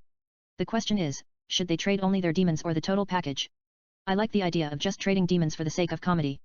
They have to play angels themselves versus demons inside their heads. For example, suppose I trade my demon with RDJ. The demon whispers in my head, man, I need coke. That motherfucker has been holding on me since he came clean. He has been feeding me pills. I don't know what the fuck they are. I don't like it. Can you get me coke? There is a grocery store 3-minute driving. You want to diet or cherry coke? His demon would say, you want to get cute with me, motherfucker. You have no idea who you are fucking with, do you? Allow me to introduce myself. He keeps me 24 hours in the state of confusion, paranoid, and intimidation till he gets what he wants. I keep my ground. He then does his Charlie Chaplin imitation in The Great Dictator. The next day, I am in the plane flying to Colombia and digging Pablo Escobar's grave. The demons would say you don't have to dig his grave. I just need a little bit, you know, a kilo too. That would do it. However, I do not want to take a chance. I want to buy a cocaine frame and become a drug lord just to feed the habit. I am not very good at dealing with demons. I just do what they say and write something sweet and beautiful. But it would make interesting dark comedy a film about swapping demons. The cool facts about demons are it's one but it can be multiple places at once. In the sense, it proves quantum theory is real, which stats a particle can be multiple place at same time, so do us like I might have told you earlier. I have written a screenplay based on my demon, a split personality that exists in flesh and blood and commit murder. Anyway, I thought I was in control of my life. I was a god, you know, saw things in my own point of view. I was into philosophy. Later, I realized they are forces beyond my understanding. I lost control. Demons are real. It's like this movie I watched, The Golden Compass, starring Nicole Kidman and Daniel Craig. It is set in the parallel universe. They have demons in the form of animals. I thought it was hilarious. I didn't understand it at first. I then looked at the plot in Wikipedia. Each animal or demon contains a person's soul. I thought there were like monkeys we carry on our shoulders or back, whatever it might be. Mine is a dragon. I used to see a golden egg every time I closed my eyes. Later, it hatched and become a dragon. Now when I blink, I see the dragon breathing fire. It is a figure of speech. I can't offer to fuck up if I am going to do what I said I would do. Actually, the egg is fiction. I saw no egg.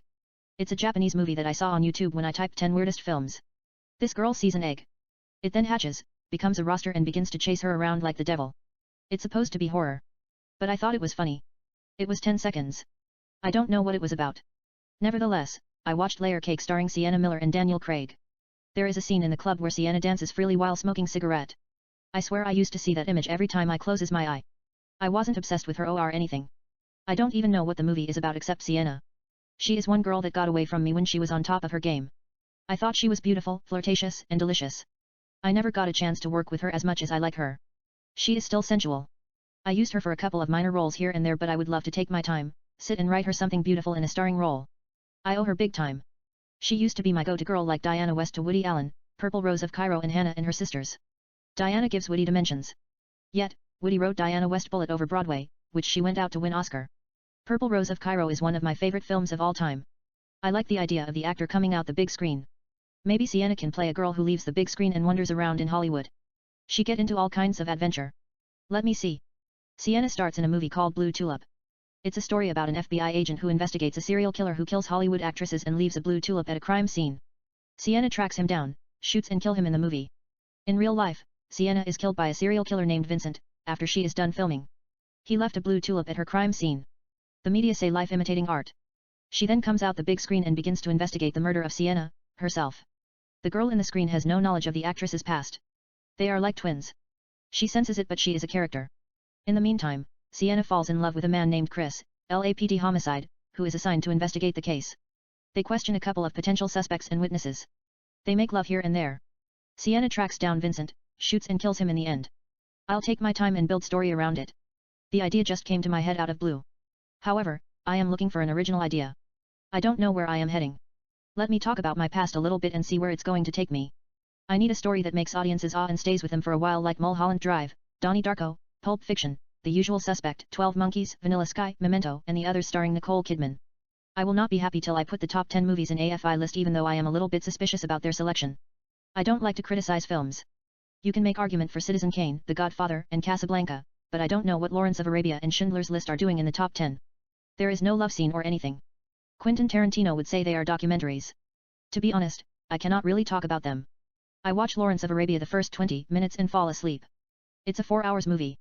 I would have watched it if Sylvester Stallone come out of nowhere and take out a couple of bad guys with a machine gun like he did in Rambo 3. It's a joke. It's a war epic. I am a little unfair.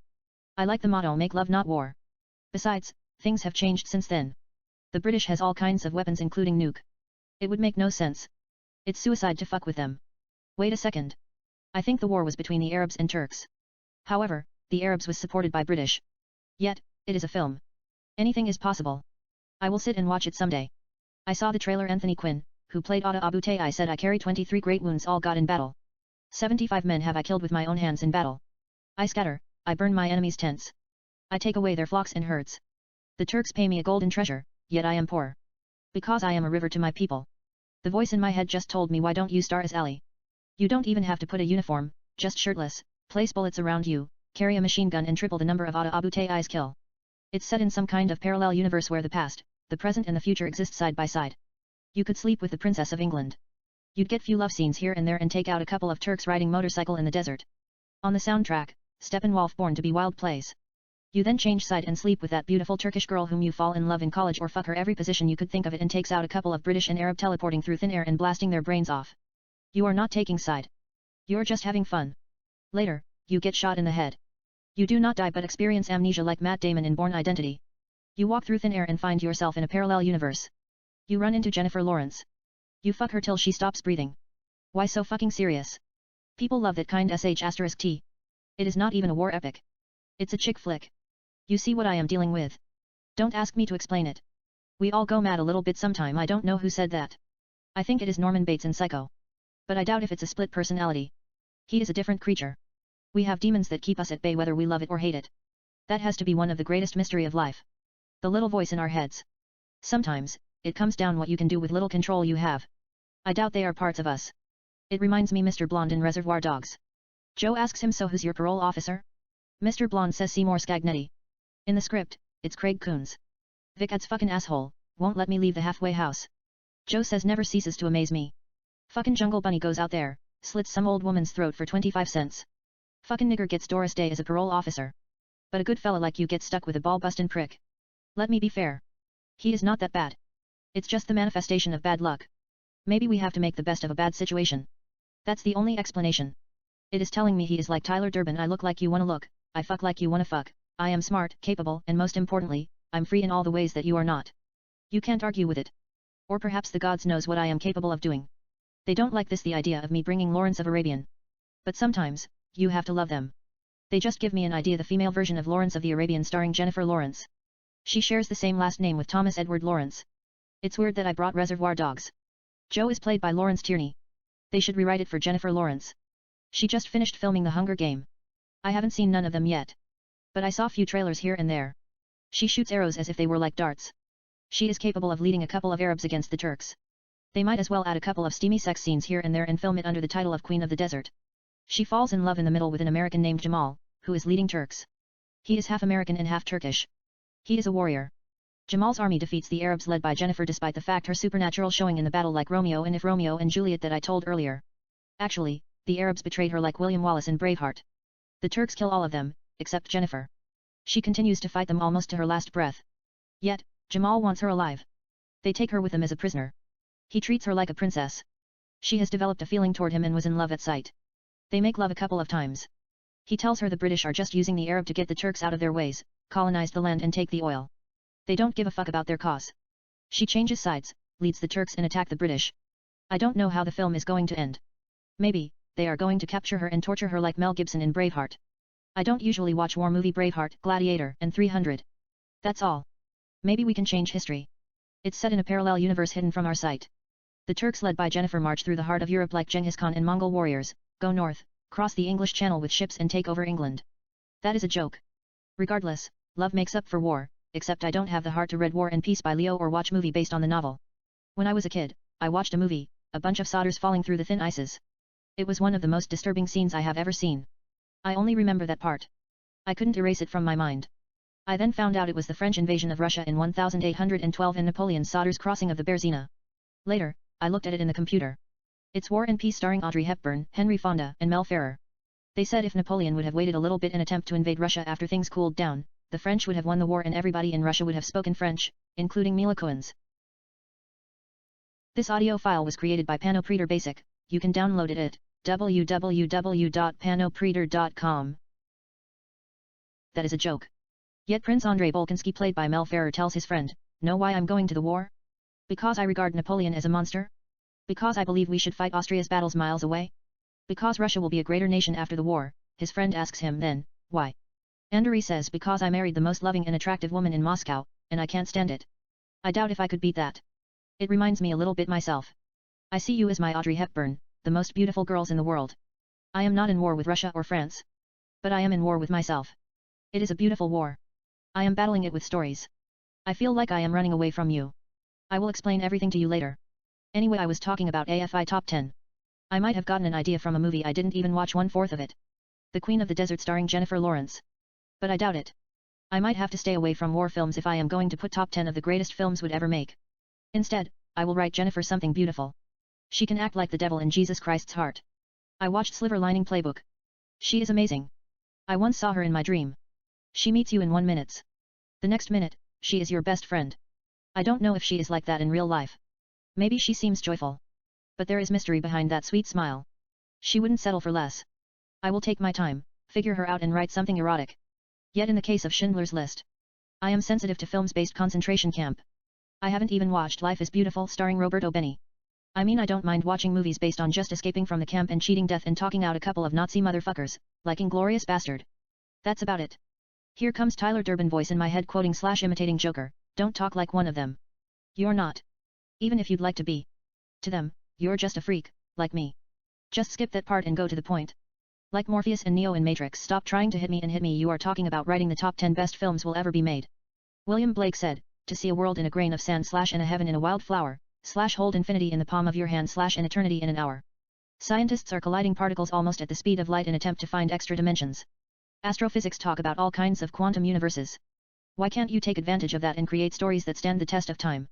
It could be the angel that I took for granted talking to me. I can't tell who is what. However, sometime you have to draw an invisible line between reality and science fiction that you can cross as you please. But there is no rule. I have used all kinds of tricks including all my emotions, sins, pains, fear, confusion, madness, knowledge, voices in my heads and things that I see in my dreams. I used to get up in the middle of the night and write them down. In the meantime, I like toying with ideas from films that I watched like Martin Scorsese.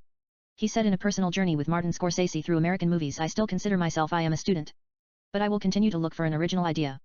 It's like Beautiful Mind. I don't know what the exact quote is. But Nash said I have to come up with a truly original idea. It's the only way I'll distinguish myself. It's the only way I'll matter. I have to watch it again. Later, Nash added, perhaps it is good to have a beautiful mind, but an even greater gift is to discover a beautiful heart. I don't know what it means. Maybe he meant William Shakespeare's Sonnet 116. Let me not to the marriage of true minds. Admit impediments. Love is not love. Which alters when it alteration finds. Or bends with the remover to remove, oh no. It is an ever-fixed mark. That looks on tempests and is never shaken. It is the star to every wandering bark. Whose worth's unknown, although his height be taken. Love's not time's fool, though rosy lips and cheeks. Within his bending sickle's compass come. Love alters not with his brief hours and weeks. But bears it out even to the edge of doom. If this be error and upon me proved. I never writ, nor no man ever loved. Chapter 24. I guess it has nothing to do with anything. I just love that sonnet. It reminds me Scarlet. I will take my time and work on the Carmine Rose of Damascus when I get a chance or something seductive. I just saw her in W magazine. She looks Scarlet Mania. I have this sport film in the back of my head, Listomania. Maybe we can work on it under Scarletomania. In the Wikipedia, it says Listomania or List Fever was the intense fan frenzy directed toward Franz Liszt during his performances. But Scarletomania sounds like pornography. That's a joke. I have already used Scarlet Fever earlier. Let's just go with Fever and see what I can come up with. We are not going to go crazy like Robert De Niro in The Fan, also starring Wesley Snipes. It has baseball. Scarlett is a reporter for Fox Sport News in Los Angeles. She is married to a man named James. He is a professional baseball player. He plays for Dodgers. James is currently under investigation for using steroid, which he continues to deny. Scarlett supports him 100%. They have a 5-year-old boy. The Dodgers beat the Giants 7-2. Scarlett addresses Sport News. James scored 5 runs, a solo home run and 2-run triple and single. But it doesn't help his cause. Scarlett is happy he has an excellent game. But she hides her fear with beautiful smiles. She has stood by him throughout the allegation, despite the fact rumors of steroid, testimonies by his physicians and a couple of positive tests. Later that night, Scarlett and James celebrate 5 years of their wedding anniversary. They make love in round candlelight. Scarlett is contentment somehow. She loves him. But the sex wasn't all that. She think maybe the allegation is talking toe from their life. She might have suspected the unthinkable. It has crossed her mind here and there, but she has never seen him taking steroid. She brushed the thought aside, makes sure Ted is asleep and goes to bed. In the morning, she looks at Los Angeles Times sport page. She sees a cartoon of James with big comical muscle hitting the ball out of park. Is steroid the future of baseball? She is not happy. She hides it from James. This audio file was created by Panopreter Basic. You can download it at www.panopreader.com. They have breakfast. They talk about stuffs that dreams are made of. She then drives James at the lax. He was supposed to fly to Atlanta with the team to play Dodgers versus the Braves. But he stayed in Los Angeles to celebrate their 5-year wedding anniversary. She then drops Ted at kindergarten. And comes straight to Los Angeles Times headquarters to have word with Louise, who wrote the articles. She is upset. She is on fire. She wants to scratch his face and spit on it. That's how mad she is. She has lost it. She wants to kill him. She has never met him. She doesn't know what he looks like. They ask her what she want. Scarlett tells them who she is. The fact is everybody knows who she is. The entire nation knows who she is. Fox has the #1 rating sports show in the nation, just because of her. Whenever she is on the show, they top ESPN easily. Actually, ESPN has been trying to land her. But they are unsuccessful. Fox wouldn't trade her for all the diamonds in the world. Yet ESPN are still after her. They are just waiting her contract to expire. They have promised her to double her salary. She's considering it. She loves challenge more than anything else. But Scarlett hasn't made up her mind yet. Fox is her home. She likes her colleagues. Fox has created wonderful working atmosphere and given her a lot of freedom. That can wait. Scarlett has to confront the man who not only accused her husband of doping without any concrete evidence, but he also insults him in cartoon. A secretary points at Louis. Scarlett moves into him. He turns and looks at her. She looks at his eyes. Her heart stops beating with excitement. She doesn't know what hits her. Is it love at first sight or her mind plays tricks on her? She thinks he's charismatic. Her anger steams out her soul and she becomes an angel before our eyes. She is like a teenager who sees a boy she has a crush on standing in front of her, and she is tongue-tied to tell him how much she loves him and all. But Scarlett is a grown woman. Even though she has forgotten she is married for few seconds, she comes to her sense. She then remembers she has done few dram in high school and has helped her throughout her professional career addressing news and interviewing various athletes, including trouble players while staying emotionally with them. She puts herself in character and asks him, how dare you to write something that's utterly lie? Why don't you get your facts straight before you accused an innocent man? She slaps him on the face. You should be ashamed of yourself. Louis tries to calm her down. He tells her he is sorry. He will make up to her. Scarlett can't help it. She drops her act and asks him how is going to make up to her? He asks her out lunch. He will explain to her everything. Scarlett wants to say yes. But she tells she is busy. Maybe some other time. Louis gives her his card and tells her to give him a call. He will email to her any article he writes. He has to get okay from her before he published them. She asks him if he has her email address. He tell her to give him over the phone. It means give a call.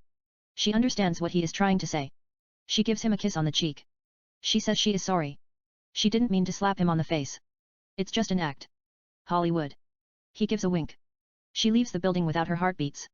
She has appointment with HBO representative. They tell her they would triple her salary and wants her to be the face of HBO Sport. She is not sure about doing sport for HBO. This is not a movie.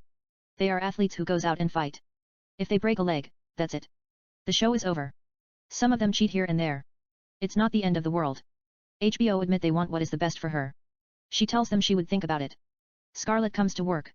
She talks to Olivia, the producer of the show. She tells her Robert want to talk to her. He is the head of the Fox. She sits at his office and has few words with him. Robert tells her there is a talk she is leaving the station. She tells him that's not entirely true. She is just keeping all option open. Robert tells her they want her to hang around. He gives her a green light to air prime time. It's a 1-hour show every 15 days about interviewing athletes one-on-one. Spending the weekend Friday, Saturday, and Sunday with the athlete. And get intimate details about their lives. It's to keep her around for a while. It's her idea. She is creative. Without Scarlett, Fox is nothing but a chic local sports show. The same day the Dodgers beats the Atlanta 9-6. James has 2 home runs, one of them is a grand slam, and a triple, go-ahead run, and score 7 runs. But he is under the shadow of steroid. A group of Braves fans can be seen with fake Arnold Schwarzenegger imitation, including Mr. Olympia with a fake Olympian bodysuits, Conan the Barbarian with a fake sword, the Terminator with fake gun and carrying a sign that says Hasta la vista, Commando a shirtless man painted his face with a Navy SEAL like Arnie and wearing bullets around him, Predator, Twins a man with a Danny DeVito impersonator, Total Recall impersonator with a girl dressed in pink and black like Sharon Stone and True Lies with a girl dressed in black like Jamie Lee Curtis and holding a rose to make fun of James. The Fox crew are looking at it on ESPN. Fox cuts that part to show respect for Scarlett. However, Scarlett tells them to air it. Her competitive instinct is lethal. It always finds its way like Scarlett Johansson herself in real life, which they make themselves in her eyes in the form of seduction. Yet here she is in control. She won't allow ESPN to get the best of Fox, due to her sentiment. Besides, she finds it fun. James is going to be away for few days. She might have to spend the weekend alone like most athlete wives watching their husbands playing whatever sport it's. It's nighttime. Scarlett doesn't like baseball that much. She loves watching classic film noirs. She puts her son to bed early, changes the channel and begins to watch His Girl Friday starring Cary Grant and Rosalind Russell. Yet something is torturing her heart. She knows what it's. She can see Luis's eyes in her heart as if he is right with her. She grabs his card and thinks about calling him. But she changed her mind. Instead she calls Olivia and tells her she feels lonely. Olivia reads her thought and asks her what is bothering her. She tells her she thinks she is love. Scarlett and Olivia are best friends. They do not know how to hide secret from each other. Olivia asks her who he is. She tells her a journalist for Los Angeles Times. He asked her out but she told him she is busy. Olivia tells Scarlett jokingly to give him a call and see what he is up to. Maybe a phone sex. Scarlett smiles in beauty. She tells her she is a slut. Olivia advises her to follow her heart no matter what. It won't let her down.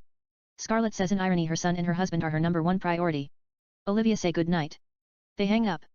Scarlett knows she is lying to herself. She fills the bathtub with hot water, pours a scotch in a glass, removes her cloth nude, plays music, Tina Turner Simply the Best, grabs her cell phone, puts it nearby and gets in the tub. She sees Luis in her eyes and begins to touch herself sexually.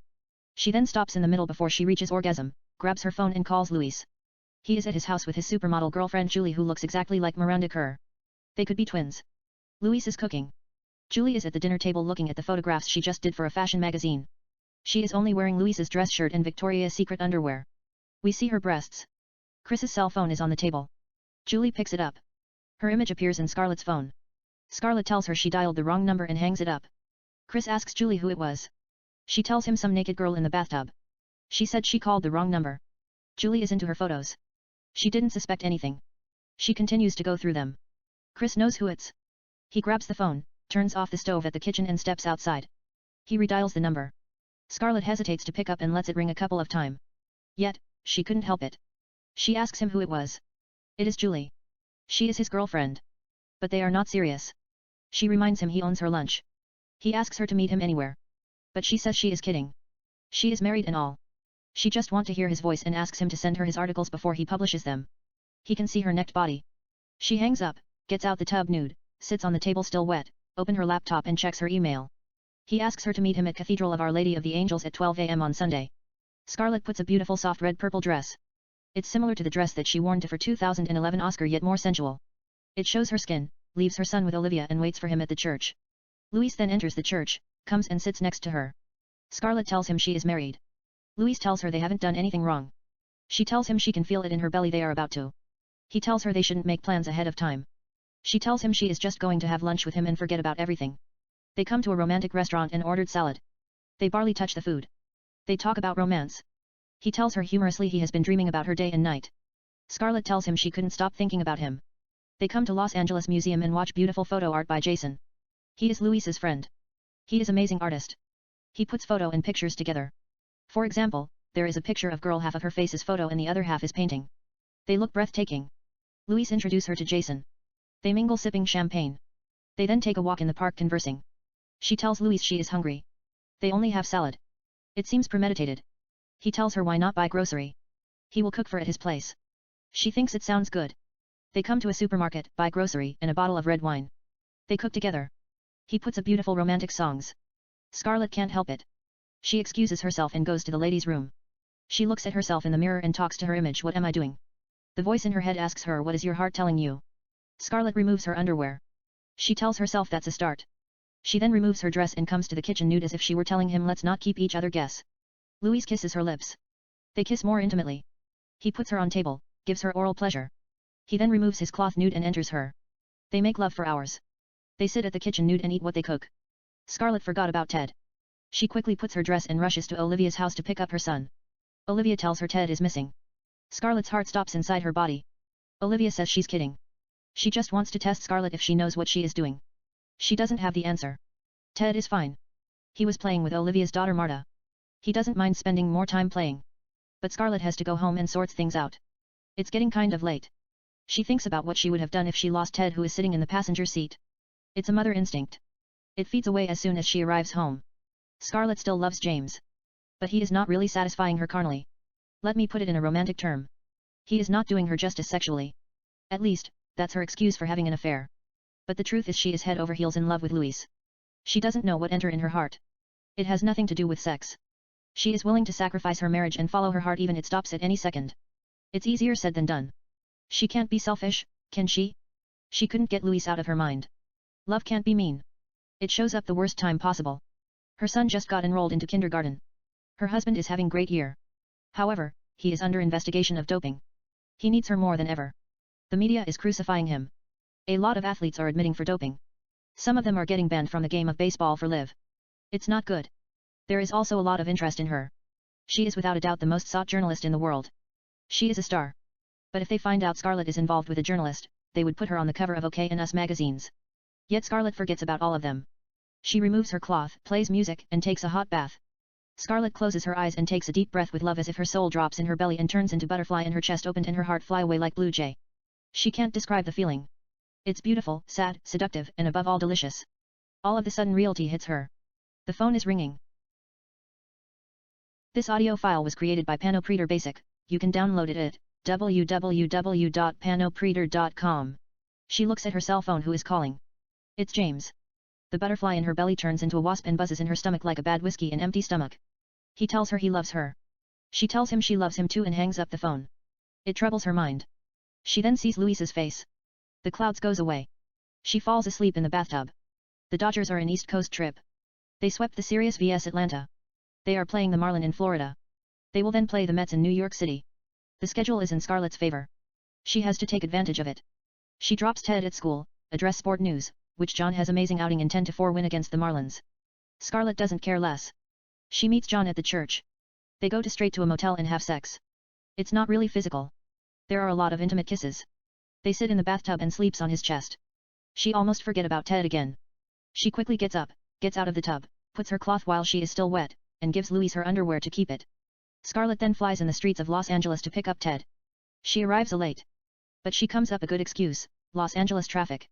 Scarlett gets her own show, prime time, interviewing the best athletes in the world. It is the #1 rating sports show in the nation. Meanwhile, Scarlett and Luis continue to carry on the affair. They don't just have sex.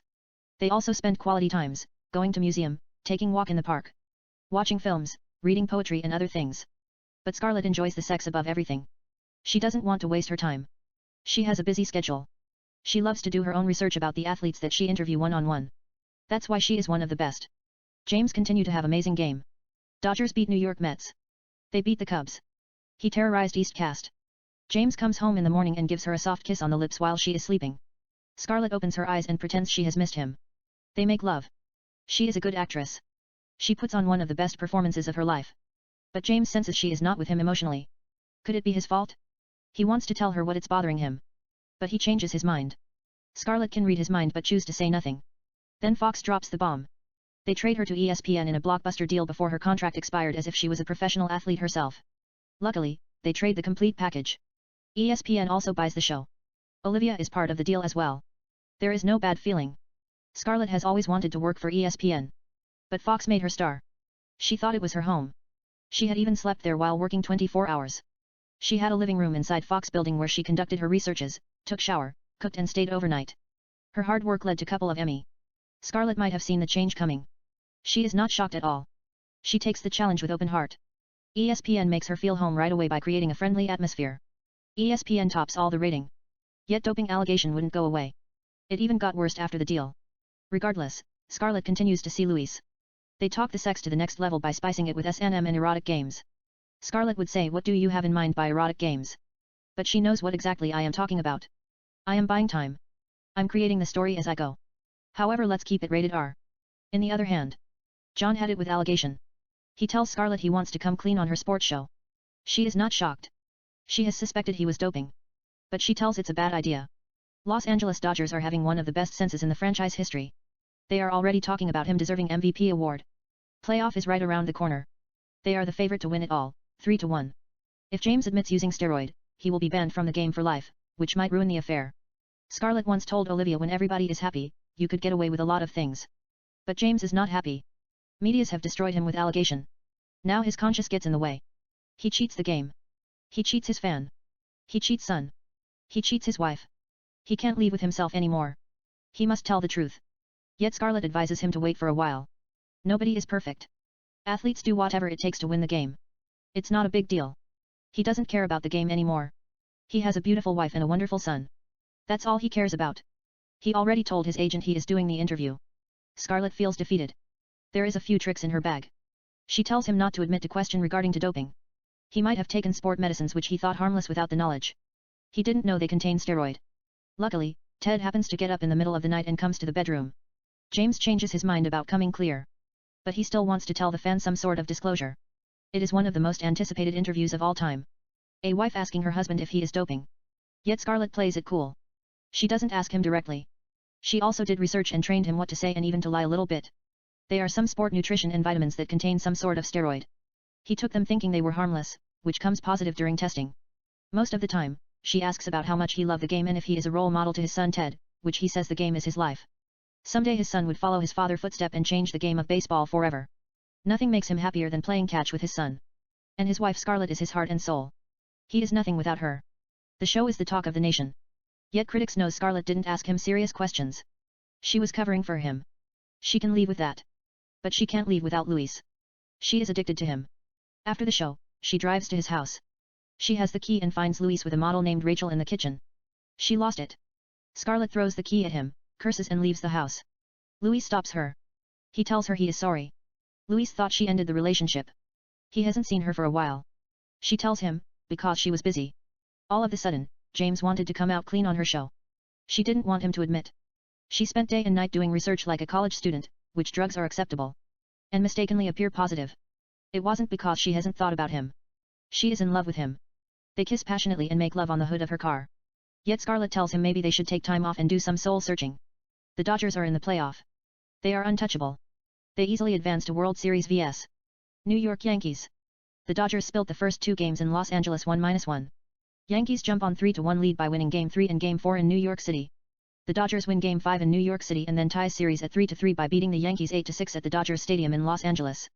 ESPN and ABC have full right to televise the series. Scarlett asks some of the players in depth. Yet, everybody wants Scarlett to interview James again. But this time they want the truth, the whole truth and nothing but the truth. They won't get it. Instead Scarlett confesses she is in love with Louis. She tells him she is willing to sacrifice everything. If he still feels the same about her to wait for him at their favorite place. She wishes Louis good luck and gets up and leaves.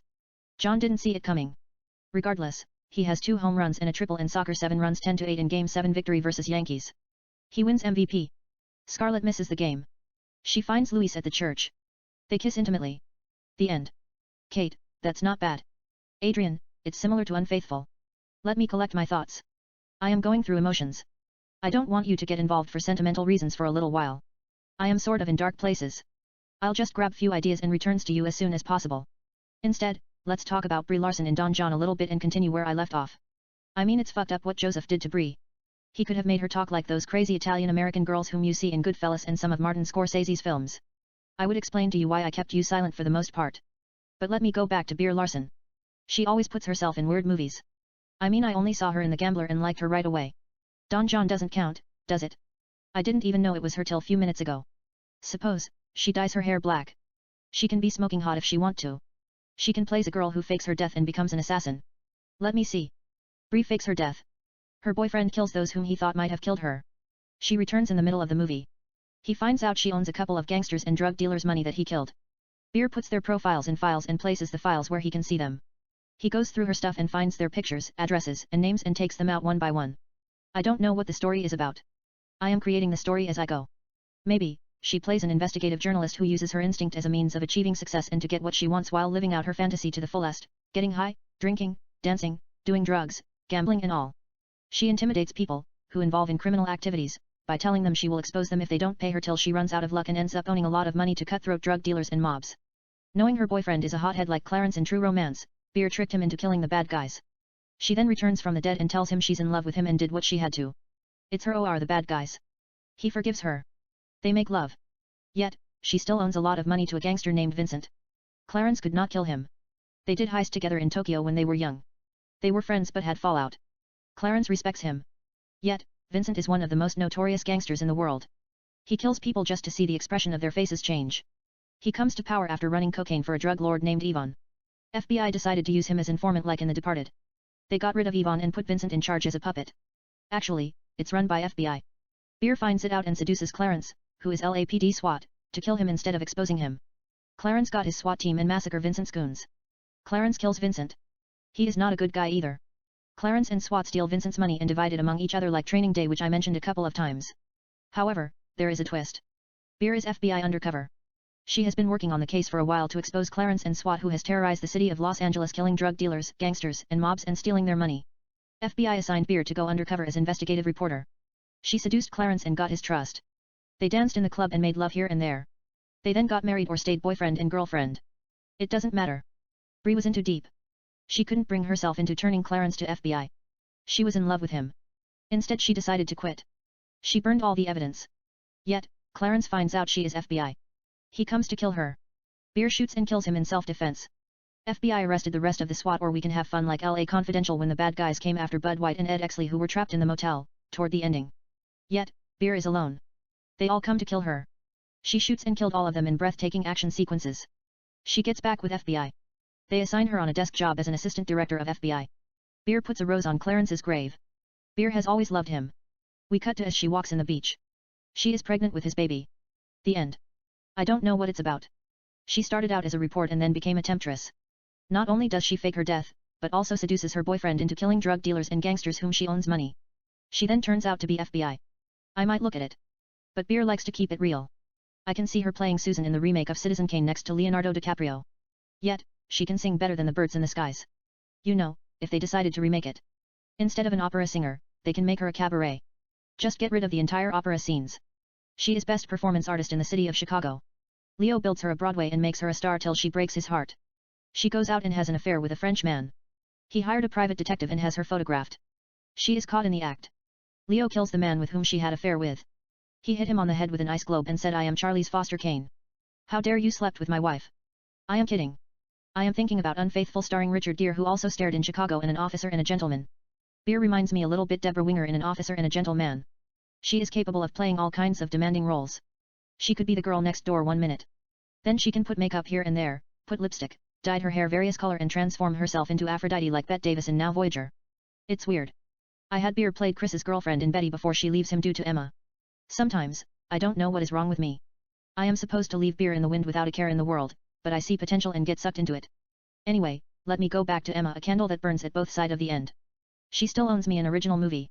I don't know what she did to her eyes in Birdman. They seem like they exist in extra dimension of space-time apart from the rest of her body. Anyway, I was talking about my dream earlier. I couldn't see Beer's face clearly. It was a little bit foggy. However, I remember every detail. She was my wife or could have been my girlfriend. I don't know. We just moved to a new beautiful house. She was happy. But I wasn't really taken by the house. As long as there is a table and a chair, I can leave in a hotel, sit and write forever. But I won't lie to you. I felt a sense of peace the first time in my life. Yet, everything is about to change in a blink of an eye. I stepped out of my house and saw a big house. That month I saw Great Gatsby starring Leonardo DiCaprio and Carrie. However, the house is bigger than the cabin in Great Gatsby. Everything gets magnified in dream. You can even fly in your dream. I had a couple of dreams consisted of just flying. I looked at it in the internet. They said flying dream represents a sense of freedom. It serves as a sort of escape from the pressures of the real world, which is represented by the ground. I think some guy named Sumber who said that. But don't ask me if Sumber is his first or last name. Anyhow, I walked toward the house. There was a big water fountain. They had also a swimming pool, gorgeous gardens, and all kinds of sculptures. Someone opened the main door from inside. I walked toward the house and saw Olivia Wilder. I didn't enter. I just stood at the door. She said, "Come in." I walked in. She asks me if I were thirsty. She had some energy drink in the refrigerator. I just followed her toward the kitchen. She pours Rockstar in a glass and mixes it with scotch and gives it to me. Olivia said she was making lunch. I looked around. It was a beautiful house. It had all kinds of expensive paintings here and there. But nothing really grabs my attention. I was looking for something. I didn't know what it was. Or maybe I knew what it was. Out of nowhere comes Emma without a single drop of cloth. Emma and Olivia kiss French in front of me. Emma looks at me and said, "This is the writer that you are talking about." Olivia nodded her head yes. Emma walked up to me, dipped her finger in my drink and sucked her finger seductively. Emma then kissed me on the lips, held my hand and told Olivia I am going to borrow him for few minutes. She takes a sip, put the drink aside, took me to the bedroom. She lies on the bed and spread her leg. I removed all my clothes instinctively and got between her legs and kissed her lips intimately. We began to make love. I just wanted to please her for some reason. I completely forgot about myself. It had never happened in my dream. I'm always selfish in my dream. I would not hold anything. But it was different with Emma. I couldn't get enough her lips. I kissed her French as we continued to make love. I then slowly went down, got between her legs and gave her oral pleasure. She made all kinds of sexual pleasure sound. Then Olivia walked in nude. She joined us in threesome. She kissed Emma. She kissed me. I got behind Olivia and enters her as she gave Emma oral pleasure. It's pure pornography. Yet unlike porn, there is something sensual and erotic about it. Maybe a lot of kissing. We then switched position. I am between Olivia legs entering her softly. She is telling me to fuck her harder. I continued to take it easy, because Emma was kissing my lips and touching me and all. She was all over me. I was caressing her breasts, sucking her nipple, fingering her, kissing her lips, pulling her hair and all. I was thinking about getting between Emma's legs and coming inside her. But at the same time, I didn't want to let Olivia down. Her pussy felt supernatural. It's soft and juicy. It's like how love feels. It has a lot of meat. I was telling myself, just came inside Olivia now and got it up again and do Emma justice. It feels better than the first time, because you go longer and it's painful too. That was the little voice in my head who said it. I didn't say it. Anyhow, I did not know it was a dream. When you dream, nothing makes sense. It would not matter if you were a god and started creation in 6 days and slept with Raquel Welch or Zooey Deschanel at the 7th day. That is a joke. I love her eyes, 500 summers 500,000 heavens 500 million stars. They might have started creation like I mentioned earlier in the poem, except a million stars sound more romantic. But there are countless stars in the hypercosmos. She could be responsible for some of them. It's infinity. Nothing can go wrong with that. Regardless, how outrageous your dream is, nobody tells you it's a dream. It feels real. Instinct takes over. You don't go through a lot of emotion. That little voice that you hear inside of your head becomes a monster, or maybe it gets quiet and we become monster and exercise our free will without thinking about the consequence.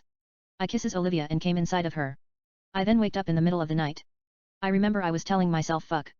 I let Emma down. All of a sudden, I stopped hearing her voice in my head. Instead I started hearing Olivia's voice as if a wind were blowing. She sounds rated R as if she has scotch with the ice. But I knew she was taking it easy on me. Olivia, you just got yourself a story. What are you complaining about?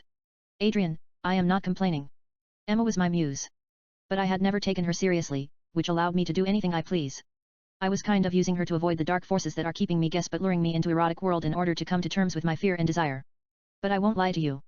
She is exceptionally beautiful and I knew she was special. Maybe I had already come to terms with my desire.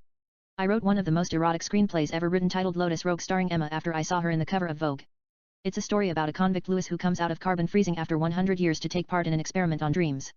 Louis is arrested and found guilty for the murder of his wife in the year 2050. He could be wrongfully accused. It's mystery. 100 years later, 2150, Louis is brought back for experiment that studies dream. A new technology has already been invented, which allows neurologists to see people's dreams on videos and study their dreams. We take a spellbinding journey through Louis's dream, which includes trips to multiple universes, hidden dimensions, bizarre mirages, and nightmares, as well as his erotic adventure and wild romance with Emma as he tries to find the meaning of his insane existence in supernatural fantasies and exceptional vision. It's tale of love and seduction. Olivia, flatteringly I saw the synopsis in the computer. You can top that, can't you? Adrian, maybe. I thought Emma and you looked tantalizing in Revlon video. I was beginning to take Emma seriously and thinking about writing something more lascivious. You then came in my dream and ruined it. Olivia, how did I ruin it? Explain that to me. Adrian, it's a joke. Olivia, I accept nothing but the best. Adrian, what? Olivia, the story. Adrian, what story are you talking about? Olivia, you will figure it out. I'm not going to ruin it. Back to Adrian and Kate. Adrian, I didn't know what she is talking about. I was caught up with all kind of stuff and let it sit in the back of my mind. I then looked at this photo shoot Emma did for Vanity Fair in YouTube. I must have been living in the moon, figuratively speaking. I don't like going through their profiles and find about the subject unless absolutely necessary. In that way, you could do whatever you please. But it was right in front of my face. I just picked it up where I left off. Brie Larson and I moved to this new house. The threesome that we hasn't happened yet. I play a writer. Beer is an actress. I am sort of experiencing not a writer block but a little bit attention deficit disorder. I couldn't really focus. I have been staying at home and working on a novel that I started 3 months ago. I did not know what the story is about yet. I am writing whatever I had in my mind as if I am writing Bible guided by the Holy Spirit, except sanctity has nothing to do with it. In the meantime, for some reason I was lucky enough to create story from anything. I could see a leaf falling from a tree and get inspiration from film like Tree of Life and others. I borrow ideas from all kinds of movies I saw and books I read. Ad is just an excuse. I was dying for an original story. It was life imitating art. Let me change it into third person and work on under the title of Seductive Pain. I am making up the story as I go. The protagonist is Chris,